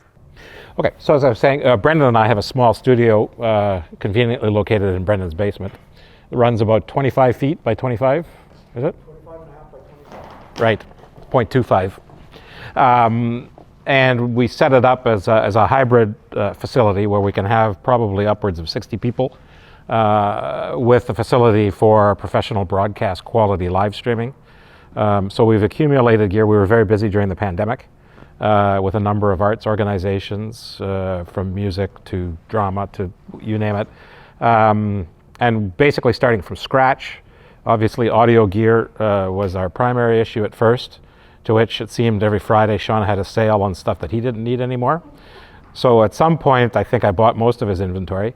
Camera gear, professional quality encoders, and then lighting was our third hurdle to overcome, and it's a fine line between all the gear that you can get right now and all the gear you can afford. For the size of our facility, the smaller par cans and the moving heads, by comparison to the much larger versions that they have up there, is more than sufficient. So we're running 5 moving heads, probably about 10 par lights, which are these back here, a couple of spots. And we've created some homemade trussing that we've put up there that we don't need IATSE certification for to mount. So we looked at a variety of controllers between the stuff we do in the studio and then off-site when we're doing larger venues. And this board really came through as the best compromise between quality, price, and ability to manage the lighting that we need. It's very, very robust. There are times where, the gig Sean and I did a couple of weeks ago, You want something that's basically small and robust, and you set it and forget it. Let a mic do the switching, and that sort of thing is appropriate. In the studio, with a variety of needs in terms of front lighting and back lighting and side lighting, this system, which is a bit more customizable, seemed to be the way to go. And thank you, I got two of them. The price point certainly, is not cheap, but the other flip side of it is, even though I've invested in the moving heads and the PARs and this board myself, a lot of this stuff can be rented from Long and McQuaid for very, very cheap. What I like about this system, and I used computer dongles, Sean mentioned, I found having yet another laptop to control something, there was only so much space around me that I could set up for computers. This was a nice compromise in that it's got, and the functionality of some of the software that you can get was limited and poor support. And if it wasn't, it would cost 10 times the amount of the cheaper stuff. So this physical board is beautiful in terms of having the physical inputs that control everything, redundant backups, the ability to handle 768 lights, which sort of far exceeds what I'm ever going to need, to set effects, to do built-in effects, for $900. It wasn't even a second thought for me. The tablet is both the viewing screen, but it's also a control surface, so it detaches. It's hardwired right now, but it will detach, and you can walk around the room with it. You can select the frequencies that you're on, 2.4 or 5, which 2.4 gets the audio guys all crabby because there's a lot of interference and there could be some crosstalk. 5 satisfies their technical and emotional needs. So I don't have to worry about shutting his system down. It's reasonably intuitive. It can handle some pretty big tasks. We could probably hook into this entire room and take over fairly quickly. Programming wise, it does take a little bit, so I'm not even going to pretend that I'm yet proficient in it. But if you look at some of I just brought 2 moving heads, fairly easily can control, lights on an automated basis. It'll swing itself around. So, as we were talking about earlier, all of those functions that we're seeing, the rotation on various axes, the color, Yes. color selections, and you're flipping between colors, but you're not using gobos to get shapes. So that's yet another function. So again, that comes down to the number of channels. So each lighting fixture has a personality that you can program in, whether it's the gobo, which is the pattern, the position, you name it, which is when a board like this really comes through, because you've got 8 channels to deal with right off the hop. So I can control color, I can control direction, tilt and pan, I can control the brightness and dimness, and whether it's strobing or not strobing in some circumstances. You really can get into some fairly robust programming ability. Let me just, so if I were to get into 1 and 2,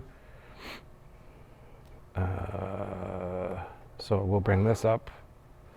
So my lights are now on, and I center them with this effortless.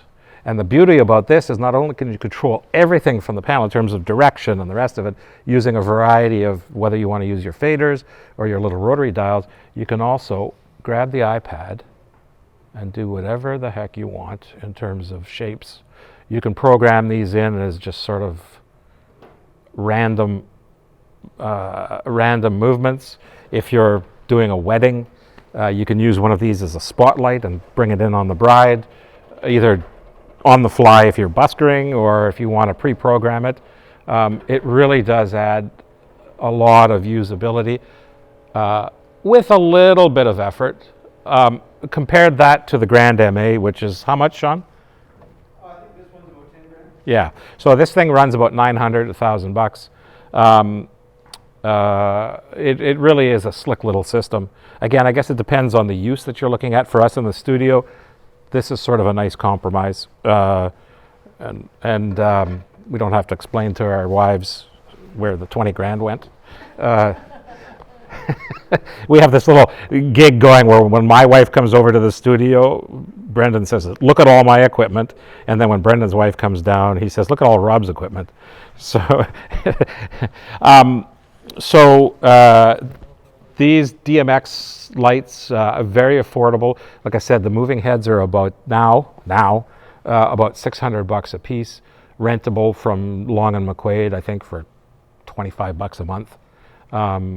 They don't believe they have a board like this, but I've been bugging them to bring one in. You're not going to rent a board that needs this much time to program. Right. That's what we're talking about. We're going to do our best, better, decent, better, best. Right. Comparison.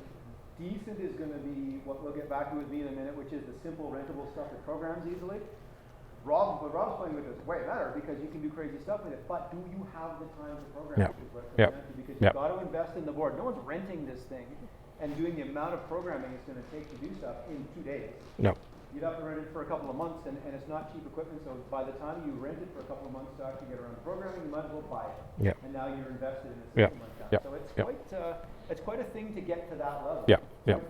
And these heads that Sean and I have been using, the quads and the duos, come with some decent built-in programming. You know, the lights will communicate with themselves, so you don't need a controller in some cases.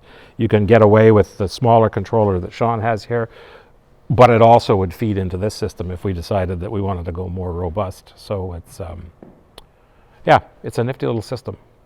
So, assuming there was no illumination on me, I could illuminate my face, couldn't I? But how does that look? It's pretty bright, and it's right in my face, so I can't see, and the light's very flat, right? The light's very flat. So, which many of you may already be aware of, but I'm bringing it to your attention just in case you're not, so that you could carry this forward if in future you ever had to do your own production, which is our purpose today. In theater, they want to get a 45-degree angle up. So watch what happens to the illumination on my face when I move this from dead on, which is useless because it's blinding and it doesn't even look good. I move it to 45 degrees. Would you agree that that looks more natural? Right? Okay, but it's still coming straight on. So it's helping the shadows, but it's not awesome because it's only one source. Ideally for front lighting, and if you look up, that's everything that you're seeing with those warm gels, those pale amber gels, that's all front lighting for the last theater show we did. So, and they're all over the place, so there's lots of angles. So if I now turn on a second instrument, and instead of going up 45 degrees straight on, but I move this now 45 degrees to the side, so simply 45 and 45, and I take this one and I do the same thing, now how's my face illuminated? Would you say it's better? Yeah. And I can open my eyes because of the height and where it is. So you're in typical clubs where the ceiling is low, you can't do much about this. There's not much you can do with front lighting. You're sort of stuck in most scenarios. If there's even any lighting for you, you don't have much option. But then one step beyond that, where it's actually maybe your show or you're doing a wedding or something and you want to look a little bit better, you're going to try to bring out some front lighting so you can put a little bit on each side and go high enough to get 45 degrees down and go out to the sides to whatever extent you can. The one problem with 45 degrees out from right in front of you is you never have that much depth on a typical stage. I never have that much depth. If this chair is the front of the physical stage, you're playing here typically because you don't have 40 feet behind you. How far in front of you can I get these lights on tripods? I can't, because that's the dance floor. So unfortunately, my front lighting, your front lighting is always going to be, yes, up, but it's not going to be this nice kind of 45 out from center. It's going to be way out to the sides, which doesn't look as good, does it? Unfortunately. But that's just an unfortunate thing you have to deal with. But the takeaway from this is it's not this. You cannot put your lights down like this because it looks bad and it's blinding. You got to go up to that 45. It makes a big difference. Okay? So this just happens to be whatever color temperature it is because it's it is a bright LED light. If you look up at all the front lighting he's got happening here, it's all sort of like a peachy amber sort of look. So they would call that a warm look. If we look at these two traditional fixtures that I've got, if I turn them on with my little dimmer pack, and they've just got simple halogen bulbs in them, that's pretty bright white. So typically, as most of you know, how you convert the white bulb to a different color is you put a filter in front of it, which they call gels. So everything that you're looking at for front lighting in this room is still conventional lighting. It's not LED. And they are putting gel filters in front of stuff. So, of course, the 80s rock look was very bright gels, you know, which of course now you do with LEDs instantly, so you would never use gels for that anymore. Bright pinks. I used to put up fuchsias and things like that. But for front lighting, the theater trick is to use cool gels and warm gels alternatingly. So he's using nothing but warm here, and that's fine, but I find that the effect then is warm lighting. Like everybody's faces with that front lighting it's quite warm. And the effect you get sometimes in theater at STC, for example, if you ever looked up at the lighting rig in there, they would do all of their front lighting on one side warm and all of their front lighting on the other side cool. And they would try to get those 45-degree angles on the various positions the actors would play, and the effect of the combination of warm and cool is a little bit more natural, okay? You're knocking down the bright, hard white, which is kind of ugly. You're not making everything warm, which is nice enough, but a little one-dimensional, one color looking. You're getting a little bit of a different vibe. You follow me? Okay. Why I bring that to your attention is when you do the same thing with front lighting with these guys, which are what Rob was talking about. These are little 2-head LED controllable guys that you can rent. We've got 4-head ones that I'll pull out to play with as well, and you've got those. Those are an affordable rental. You can control them with a controller. They're very easy to deploy. They're light. You can put them way up in the air. They do a fantastic job. And when you're programming them to do your front lighting, you're not just going to go hard white. You're going to play with a warm versus a cool, and you may decide that you want to make one warm and one cool like these are doing, and do your thing with them, or you might actually choose to use one side of the stage warm and the other side of the stage cool, and your end result is probably more effective, natural looking front lighting, which you probably agree is something that you want, right? Then you can go bananas with them. When the DJ starts doing their thing, all my old front lighting could do, my conventional front lighting could do, all I could do with it was turn it off when it was time for the DJ to start. But the beauty of these is we then point them at the audience and put them on go crazy with color, and they can go bananas doing dual duty. They're not just for the band. So if you two were doing a gig and you wanted to bring in something like that to make your front lighting nice, it's cool, but then when you're not playing, you literally could rotate them toward the dance floor, and your client would get added benefit from you lighting the dance floor.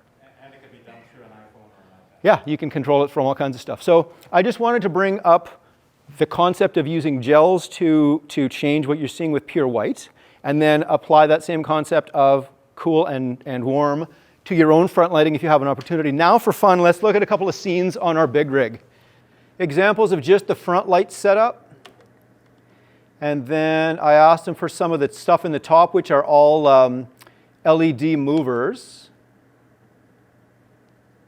Quite nice. And these have sort of like a telescoping mechanism inside that they're called zooms, so they can do different interesting things. They're not behaving the way they were the other day, though. I'm not sure why. Let's see what this does.